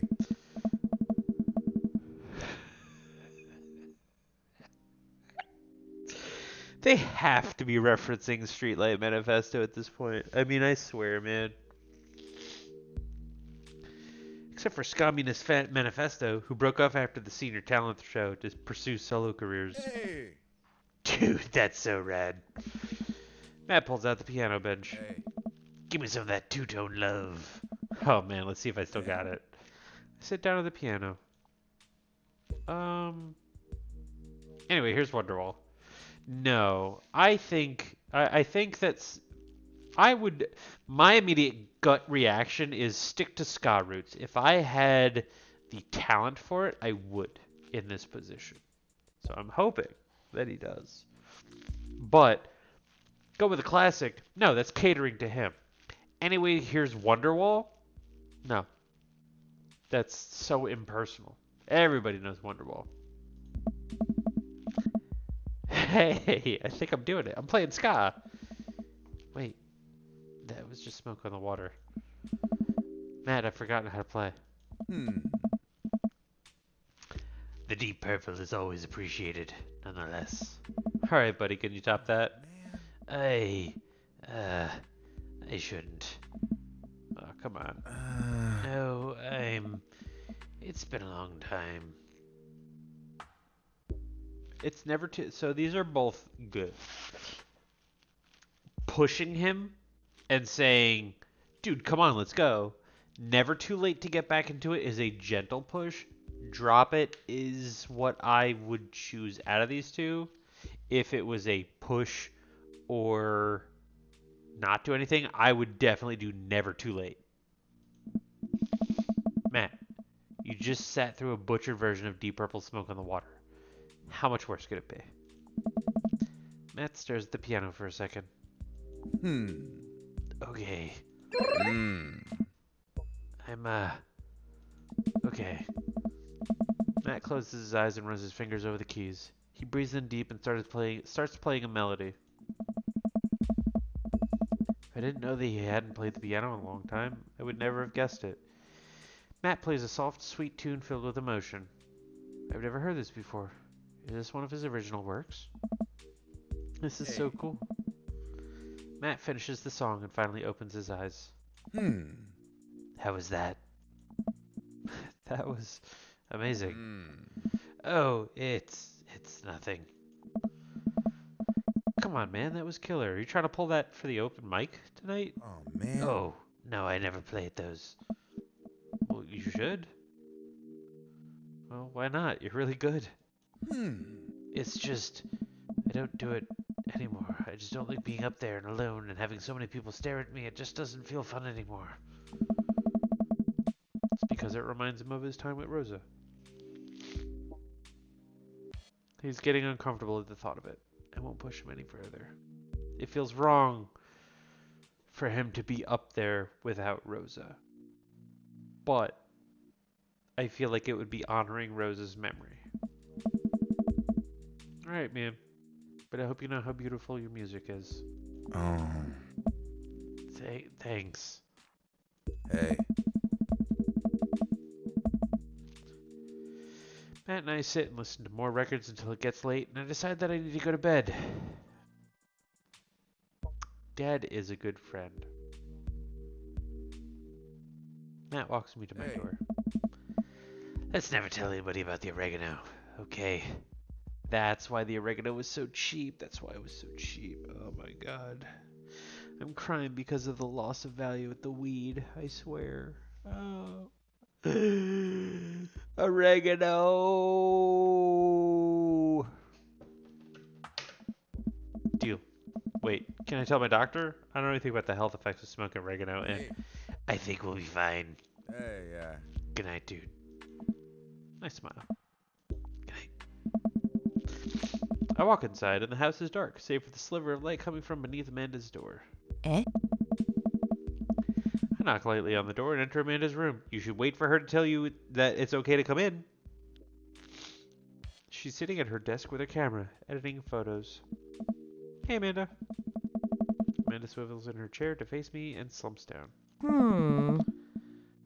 It smells like a pizza parlor in here. What? Nothing. So, what's up?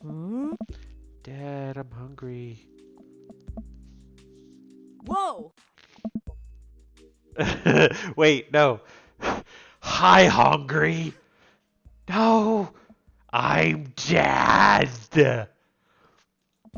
Amanda collapses on the floor. I promised myself I'd never let it come to this. Sorry, kiddo, you set it up. I spike it down. That's what I'm saying, Great Queen. It's not even... Okay, so it's not even opening a teenage girl's door. Opening a child's door. Like, when they're of a certain age, without waiting for a response. It's their private space. They need to get used to privacy. It helps them build their own boundaries. Once they build their own boundaries, it's great. I know this as having existed for this long. Anyways.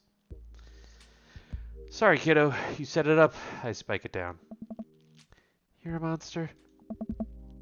Want some spaghetti? Yes, please. Huh. Amanda and I boil pasta and heat up sauce in a pan. Well, I boil pasta and heat up sauce while Amanda watches. Despite my best efforts, I'm not able to set it on fire. Oh. How was record collecting? It was great. Yeah, I'll be honest with you, Kangaloo. My mom also never knocked. My dad always knocked, but my mom never knocked. Or rather, she would knock, but as she was opening the door. It's not good. That's why like I always make it a point to announce that I'm coming in, and shouting across the house, not an option. I will say, wait, hold on, or what'd you say? I'm coming, or something like that. So that way there's no shouting around across the house constantly, because I also grew up with that. Anyways, it was great. Did you know that Matt used to play in a band? No way, was he good? I don't know if the band was good, but he played some piano for me tonight, and it was amazing. He played piano for you? Dude. Yeah, I brought it up that he should play at the open mic night that's happening in his coffee shop, but he got kind of weird about it. Hey, I saw a flyer for that. We should go. It's not too late for to start a father-daughter punk band, play a couple tunes there. Yeah, let me break out my glockenspiel. I think I only know hot cross buns, but we can work off that chord progression. Oh, somebody is raiding my channel. Who? Whoa! Hello, everybody. Rurus. Whoa! Oh my God! Wow! This is great. Wow, this is amazing. Rurus, thank you for the raid. Hello, everybody, and welcome to my stream. Welcome. This is amazing. Awesome. Oh my God! Thank you for the follows. I can't read this fast. Hold on. Thank you for the follow. BBB. Hello. I apologize. I have my OBS off to the side, and the text is really small. Oh my goodness. Ruth Garcia. Thank you for the follow. Wow, this is awesome. Incredible. So anyways, yeah. Restlessly Thought. I'm just going to say thank you to the entire raid for coming in and following whoever does.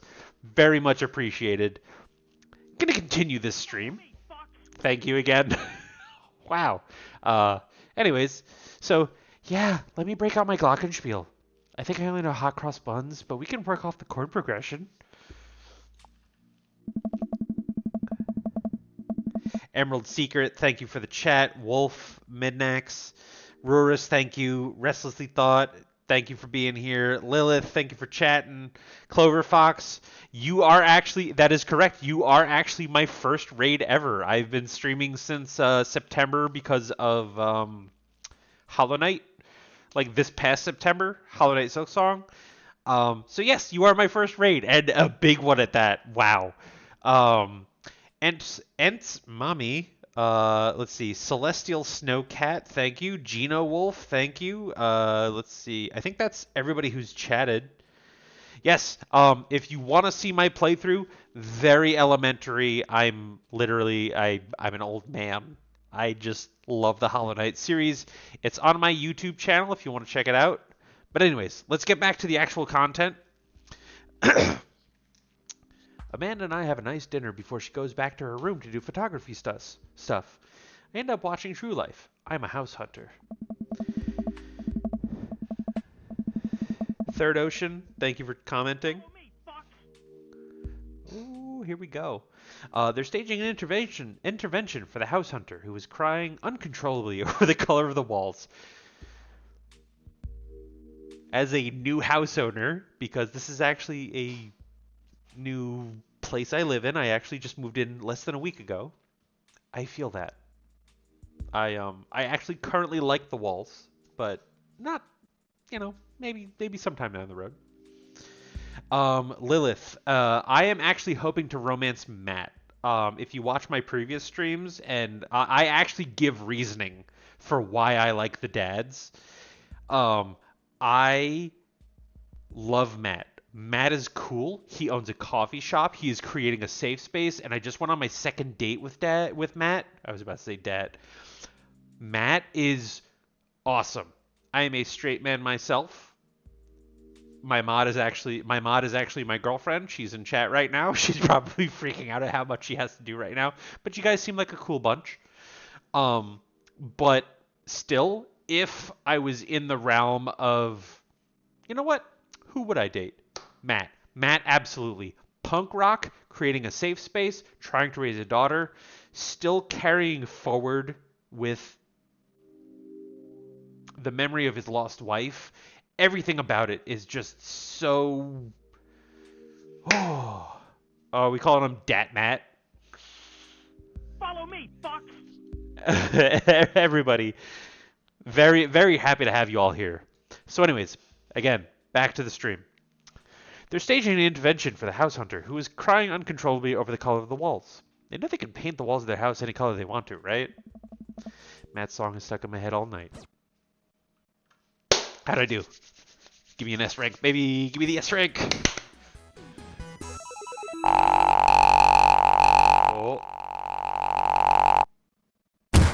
Alright. I just can't wait for your next hit. Alright, that's fine. Rank A, I'll take it. That's good.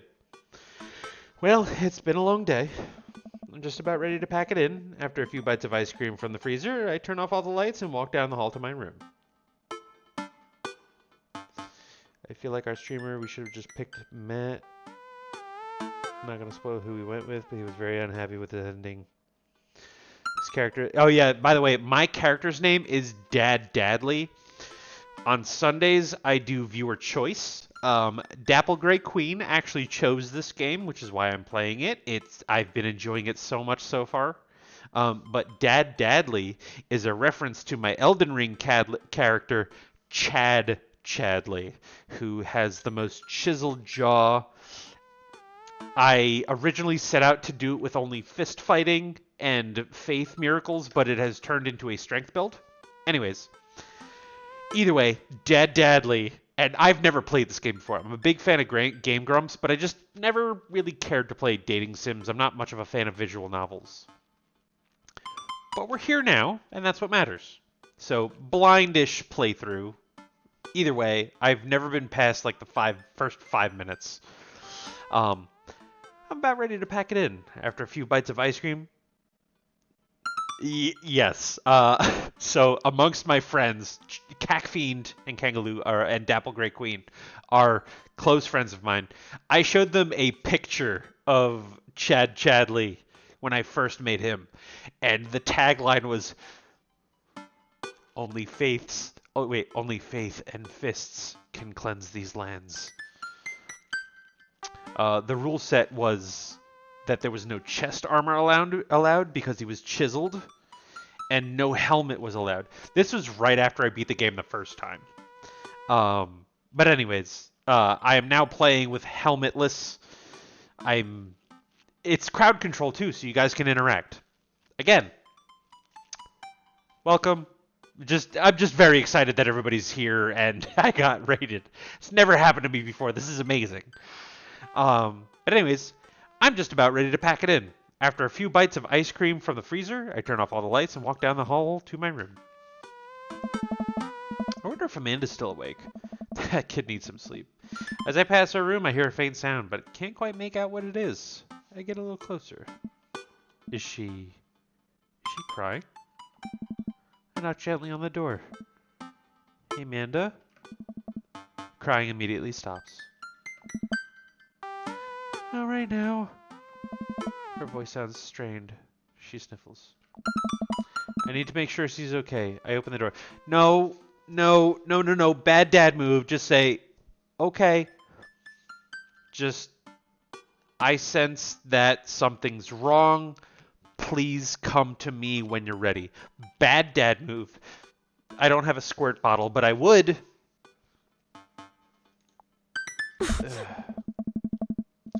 In the dark, I can see Amanda's outline in the middle of her bed, knees hugged up against her body. What happened? Is everything okay? I don't want to talk about it. Ask her once. I'm already here. Did something happen? No, nothing happened. Go away. Leave her alone. All right. I'll leave you be. I back out of the room and close the door gently behind me. She immediately starts crying again. Wow. I have no idea what has her so upset. She seemed totally normal. She's been crying a lot recently, and I already busted into the room. It's weird to be like, "Is everything okay?" "Yeah, leave me alone." "Okay." Instead, it should be, "Is everything okay?" If I'm already doing that, "Are you sure?" "Okay." Just, all right. I just wanted to make sure you were okay. If you're okay, that's fine. Just come to me if you're okay, and then close the door. Don't just be like, "Are you okay? I know something's wrong. Something's wrong. I know something's wrong." Bad move. Bad dad move. I feel awful just leaving her to cry, but I also get the feeling that if I tried to do anything else, it would have only made her more upset. Exactly. I can't stop mentally cycling through all sorts of awful things that she could be dealing with right now, more than anything. I just want her to be happy and safe. I have a hard time falling asleep, but when I finally do, I'm still thinking about Amanda. Also, break. For anybody who's here from the raid, you're all new here. I stream Friday, Saturday, and Sunday. Sunday is viewer choice. It'll be Dad, Dream Daddy. But Friday and Sunday I've been doing Elden Ring. However, it is crowd control. One of the things I like to do, at least before all this was happening, I give away crowd control coins. I like people interacting with my stream. I do this for the love of the game. I don't want to say right now, but like, I do this for the love of the game. This is a hobby. I have a full-time job. This is literally like just woo, fun for video games. If you stay towards the end of the stream, I actually give away free crowd control coins, so that way when you join during my Elden Ring, you have more coins to make funny things happen. So, stay around. Stream usually ends at about 11, maybe sometimes a little bit before, but as long as you stay around, you'll get some coins. You just gotta claim them, that's all. I have a hard time falling asleep, but when I finally do, I'm still thinking about Amanda. After a long night of very little sleep, I roll out of bed and make myself a pot of coffee. Amanda should be up for school soon. Maybe she'll be willing to talk about whatever's bothering her. She's grumpy. Probably still out of bed. No, still not a good idea. Still not a good time to talk to her about it. About 10 minutes before she's supposed to leave, Amanda comes out of her room and makes a beeline for the freezer. Morning, Amanda. Morning. She drops a frozen waffle into the toaster and slams the freezer door. She won't look at me. Yikes. So, anything been going on at school today? No. Okay. Do you need a ride to school? No. Do you want some coffee? Amanda pulls the toaster level up and makes her still freezer burned waffle out before it's finished cooking. I have to go. Amanda picks up her bag and storms out. Ooh, okay. I haven't seen her act like this in a long time. It's usually short-lived, but it always hurts. Hopefully this blows over and things are back to normal soon. I sit back at the kitchen table and look at a picture of Amanda and I hanging on the wall. In it, I'm teaching her how to ride a bike. Her face is a mixture of excitement and pure, unadulterated fear. I remember how determined she was. Every time she would fall off and scrape her knees, she would get up and try it again. Finally, I had to stop her because she was bleeding everywhere. Whoops, I'm holding mouse. As I put the bike away, she just stood in the middle of the street and screamed. Then I took her for ice cream. It was like nothing ever happened. After giving it a bit of thought, I decided that if I force her to talk about it, I'm only going to make things worse. But I have an idea. I start rummaging around for ingredients. Make her favorite meal! Pancakes? Pancakes for breakfast? hear Amanda walk in the door. Instead of heading for the kitchen like she usually does, she makes a beeline to her room. She's clearly trying to avoid me. Hey, Pumpkin. What? Can you come here for a sec? There's a moment of silence. Yeah. I wanted to say sorry about last night. I'm just worried about you, kiddo. I get scared when something's wrong, and I get even more scared when I feel like I can't do anything about it. Dad, So just, whatever it is, you don't have to tell me if you don't want to, but wherever it is, just know that you have a dad in your corner who wants you to be happy. Honey, you know I'm bad with words, so I was hoping I could speak a language we both understand. I pull a cake out of the refrigerator and place it on the table. Hopefully the frosting has set by now. Ta-da! Dad? It says, sorry you're sad, but I support you 100%. It took me a really long time because I ran out of red frosting somewhere around sad and had to start over, and this is beautiful. It's strawberry. Amanda gives me a big old hug. I grab some plates and forks and serve us up some delicious cake. So it's really stupid. What is? This whole thing. I know I've been really weird lately, and I don't even know how to explain it. I feel like I might have to make you a chart. I'm listening. Do you want me to take notes? Oh, no. I guess I should start from the top. So you know how Emma R is going to that fancy art school in California, right? Emma R. Oh no. The other one. Wait, no. One of them is Emma P. I know there's Emma P. Oh no, this is what it's like to be a dad. Is Emma P? I feel like Emma P is the best friend. I feel like Emma R is the other one. I guess you're not technically wrong. It's good to have fallbacks like that one. Anyways, ever since she got the acceptance letter, I've been feeling like she's drifting away, you know? She's been spending a lot more time with Grace and Emma P.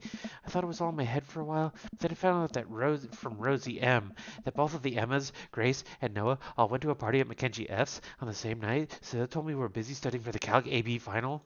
Calc AB final was really bad for me. Just kidding, I did really well on it. Yikes! So another important piece of information is, God, this is embarrassing. I have a crush on Noah, and that's the thing. What? Whoa. I had no idea. I definitely didn't know that, okay? You're a bad liar. So are you! I learned from the worst. Anyway, so the person I told about the crush was Emma R, and she promised not to tell anybody. I didn't confront them about the party thing because I didn't want to start drama, so I just kept quiet and kept going about my business. And then one day I invited everybody out to get nachos at the mall, and after not texting me back for like 2 hours, even though none of them ever put their phones down for more than 60 seconds, they all say they're busy, like simultaneously. So I tell them, never mind, I'll just eat nachos at home, right? But we were out of chips, and I really wanted nachos. Totally understandable. So I go to the mall anyway, and I get to the food court, and who do I see there but Grace, Emma P, Emma R, and Noah, all hanging out and eating nachos without me. What? It gets better. I was standing by the escalators, watching them, and I realized that Noah has his arm around Emma R, which is kind of weird, right? But then they kiss. No. Yes, I know. So I storm over there, and I'm like, hey! And Grace drops a nacho on her shirt, because of course she does. And Emma R just, like, glares at me. Grace, nothing is coming up. I don't know who that is. Grace is the... Did she poop the bed too? No, that was Emma P. If I remember correctly. I think she's the gossipy one. I know! Grace is the one nobody really likes. Or I guess that's me now. But anyways, nobody will say anything, and I'm just like, you guys suck, which I realize is the most not eloquent thing to say, but I was very angry and really embarrassed, and I wanted to get out of there, so I left without nachos, I might add, which only further contributed to the shitty day, and I immediately drafted a super long text to the group chat, asking why they've been so weird. And another one to Everett R, asking about how long the Noah thing's been going on, and Sorry, I know that's a lot. Are you still following? Yes. I'm a little confused, but I think... No. What did MR say? Oh, okay. Get a load of this. MR says, you know what? Let me just read it to you. Amanda pulls out her phone and reads, word for word, an arduously long string of text messages. Hmm. Can you believe that? I cannot believe that.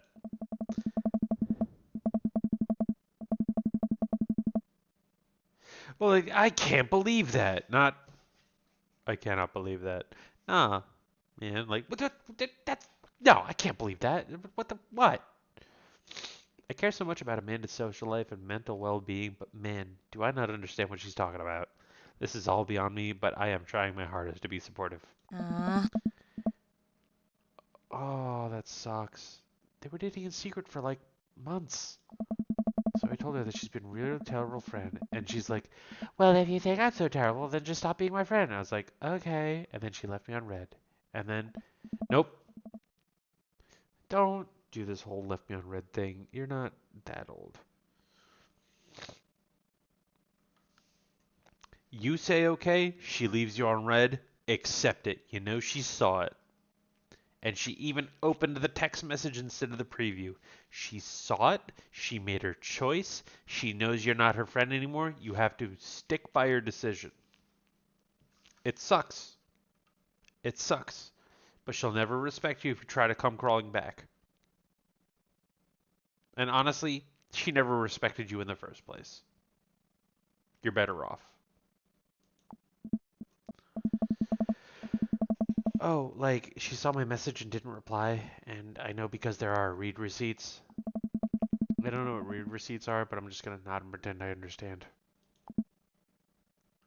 Gotcha. So while this is all happening, I'm talking to Emma P about how mad I am because she's at least trying to be kind of reasonable, and venting to her about how pissed I am at everybody and stuff.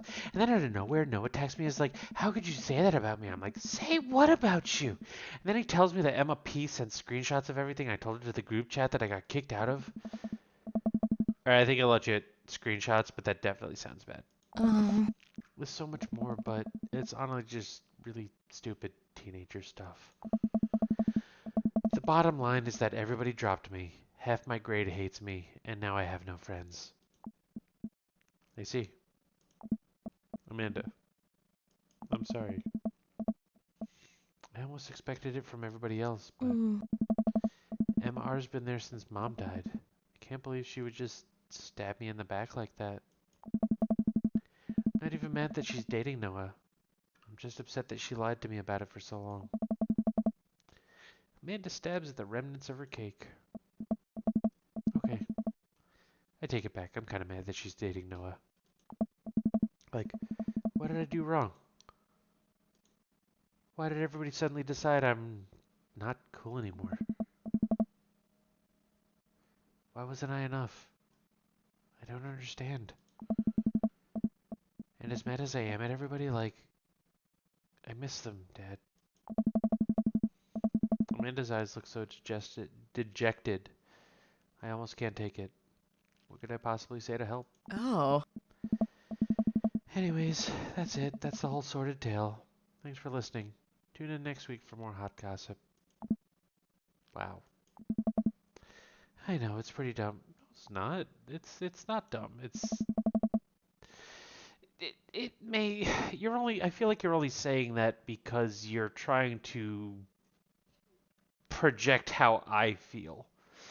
But for you, you're going through this, and that's how you feel in that moment. Like, I don't get to know, I don't get to hear from you this often, I assume, as a dad, because you do want your private moments and whatnot. But it's rough. It's rough. Amanda, your feelings are real. Don't ever be mad at yourself for having feelings. I guess. Unless you've secretly been a robot who's been approximating human feelings this whole time. Dad, if I was a robot, I would have transformed into a monster truck a long time ago. But seriously, I know you don't want advice, but I feel like it's my duty as a dad to bestow upon you a few nuggets of fatherly wisdom. Real friends don't do that. When you get older, you start as somebody who has gone through the whole people dating in secret, even though I told them, hey, I was even more adult about it. Hey, if something's happening here and you see it happening and like that's fine, just let me know. I like the person, but dude, just don't leave me hanging. I would respect you more if you told me. And they didn't. And this is in your 20s, man. I don't talk to the guy anymore. I don't talk to the girl anymore. Very shortly afterwards, they sucked. Real friends don't do that. When you get older, you start realizing the sort of people you want to associate yourself with. Do you really want to surround yourself with people who would do something like that to their friend? It takes a lot of work to find and maintain meaningful relationships. It took me a long time to figure that out myself. I wish I had learned it sooner. If the other person isn't putting in the effort to show you how much they care, it's not worth it. You're not beholden to being their friend. Ultimately, I think this says way more about their character than it does about yours, because you're amazing, and if they can't see that, well, that's their problem. I've got nothing in here right now, restlessly, but Ah. I'll keep that in mind. I look down at the table. Did we just eat that whole cake? Huh. Yes, we did just eat that whole cake. Well, good talk. Amanda gets up to go to her room. Before she closes her door, she turns around. Hey, Pops. Yeah? Huh. Thank you. You are always welcome. Love you, Amanda. I love you too, Dad.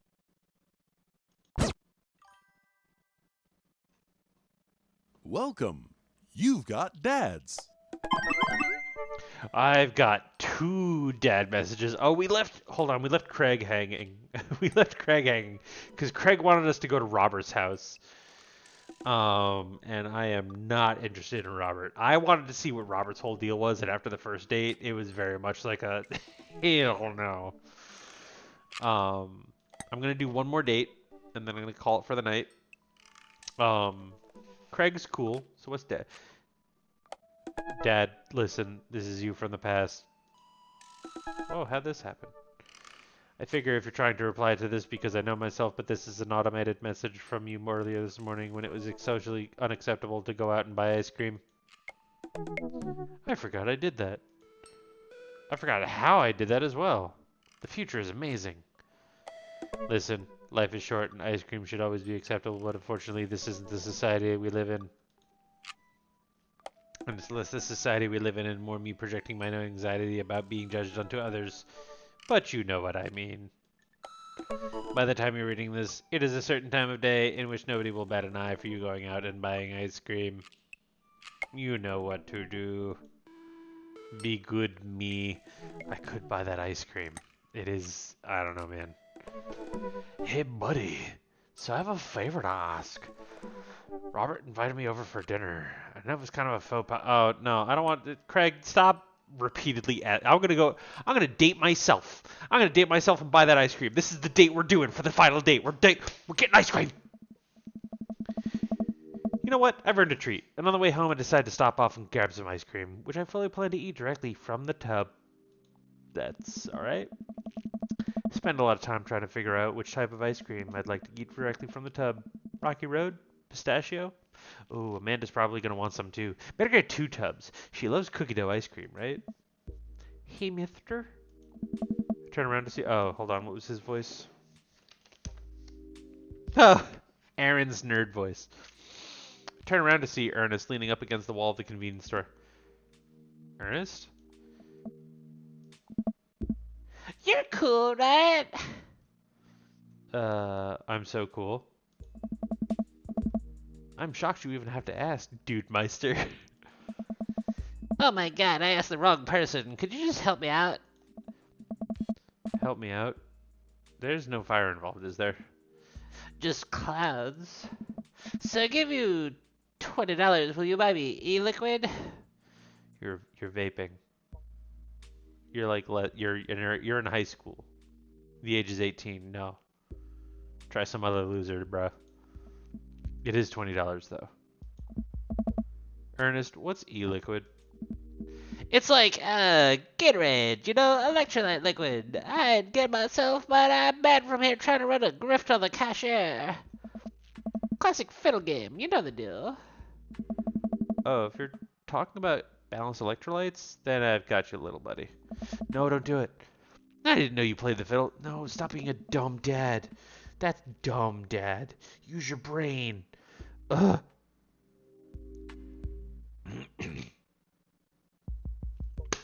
Alright.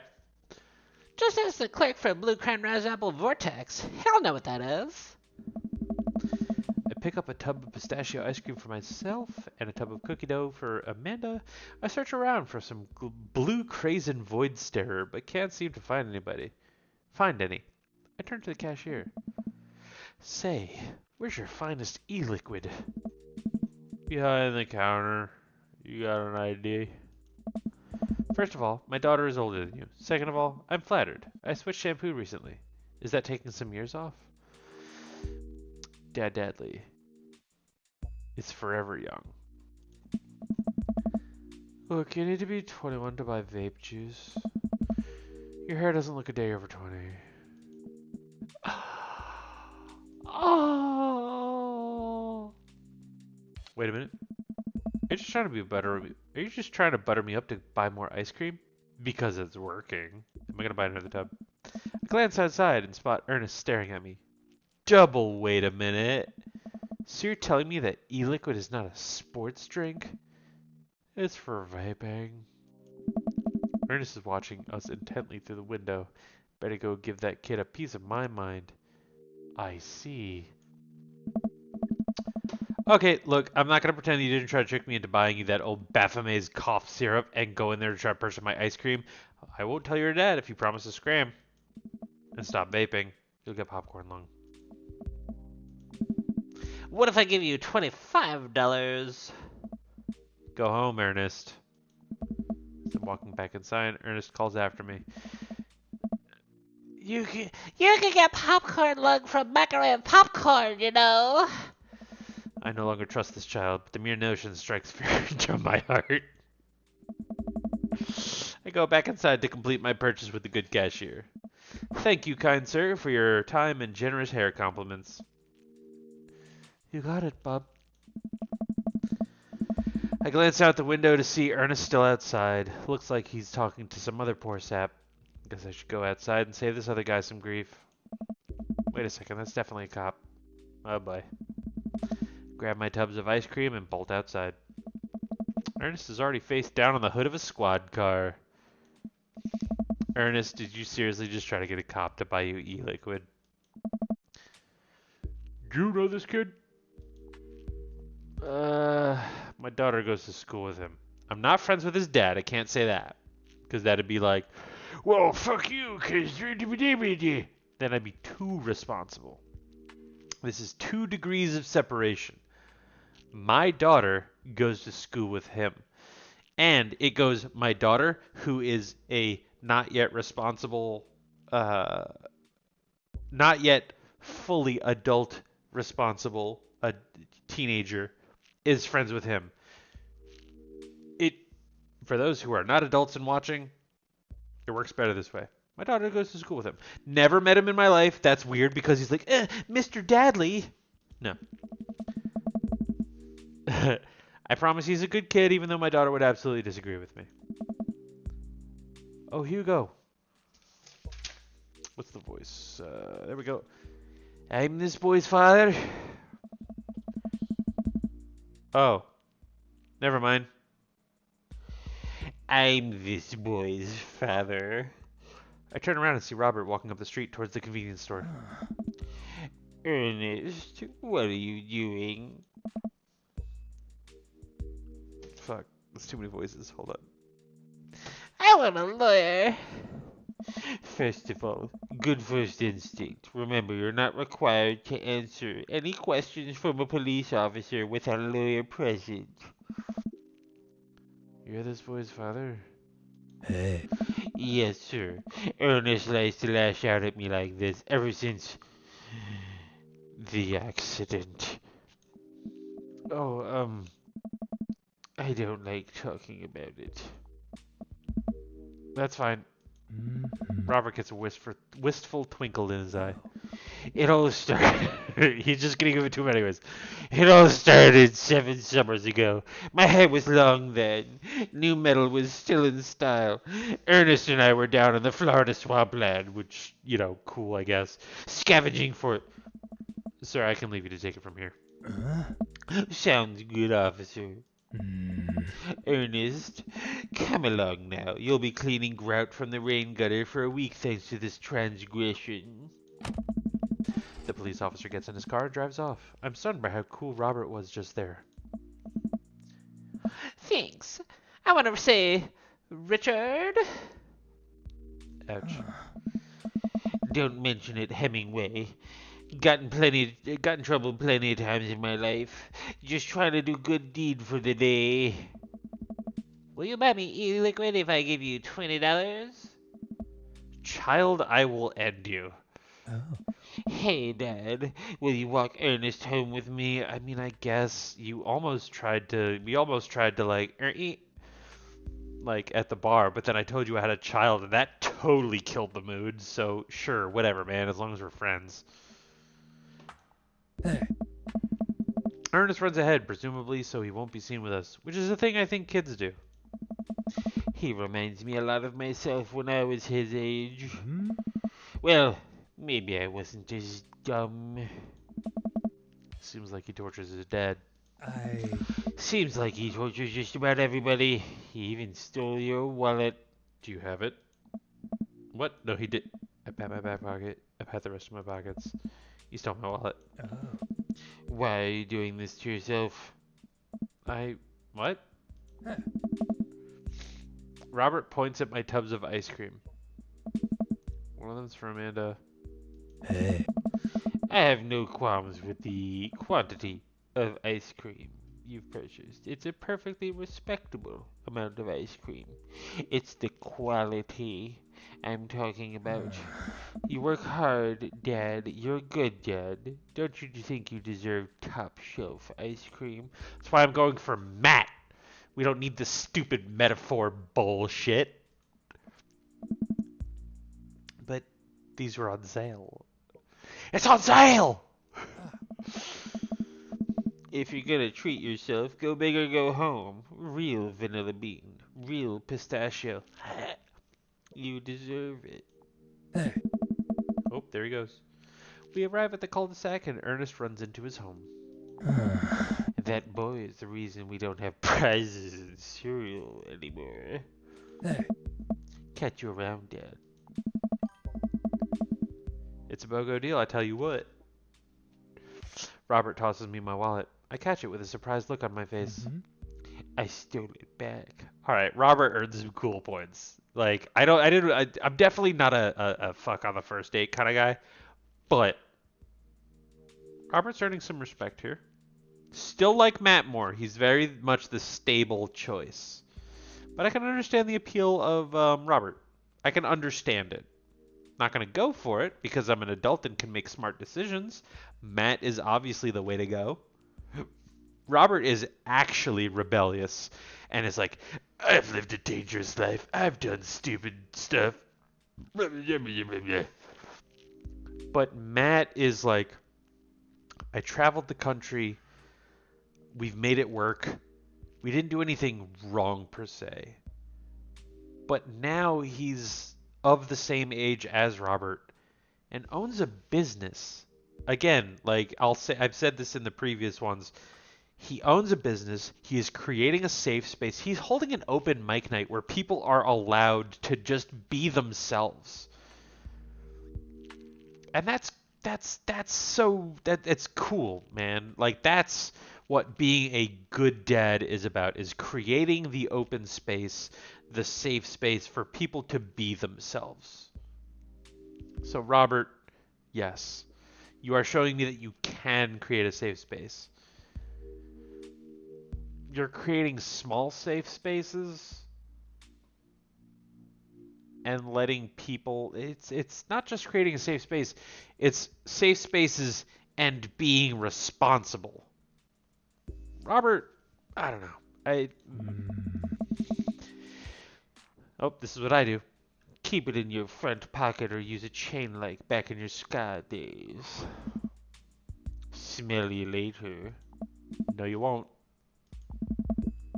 I go back inside my home, ready to spend the rest of the night with 2 tubs of ice cream and also Amanda.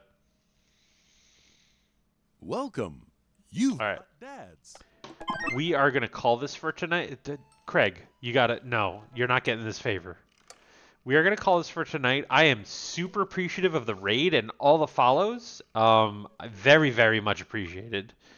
I'll be streaming Dream Daddy on Sunday, Friday, and Saturday. It's the same time, 8 to 11, or 8 till, whenever. I've had a very busy week this past week moving in. I'm just tired, want to kind of rest. But it'll be 8 to 11. Friday, Saturday will be Elden Ring. Yes, I won't forget the coins. Friday, Saturday will be Elden Ring. Sunday will be Dream Daddy. So give me just one moment, and I will set up all of the coins. Give me one moment here.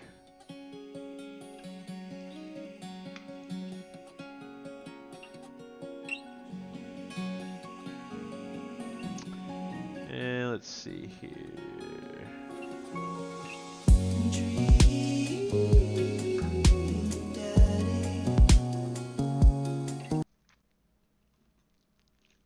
So I am setting up this timer. Once that timer, I did save it. Thank you. But anyways, I have the coin thing going up. I will reset the timer once the actual session is ready and going. One moment here. Start session. So do not buy any effects. If you do, I'll just refund you because they're not going to go through anyways. But you guys have 5 minutes to claim your coins.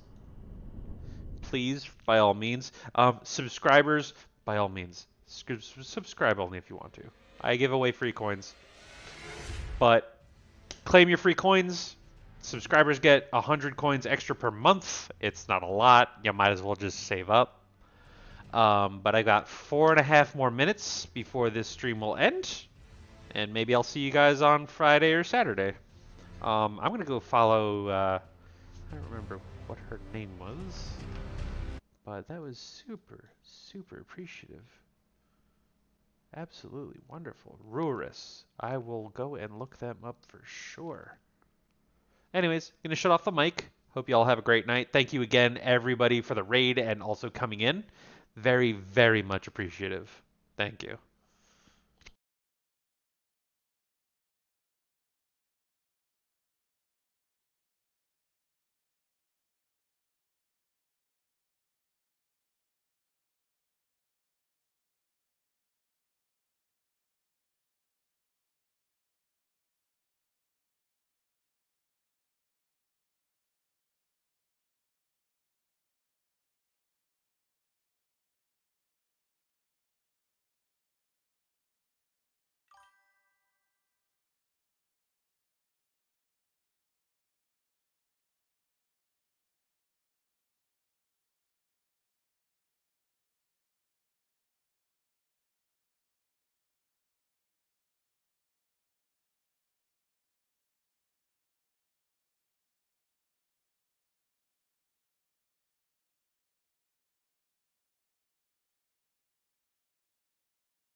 Thank you, everybody.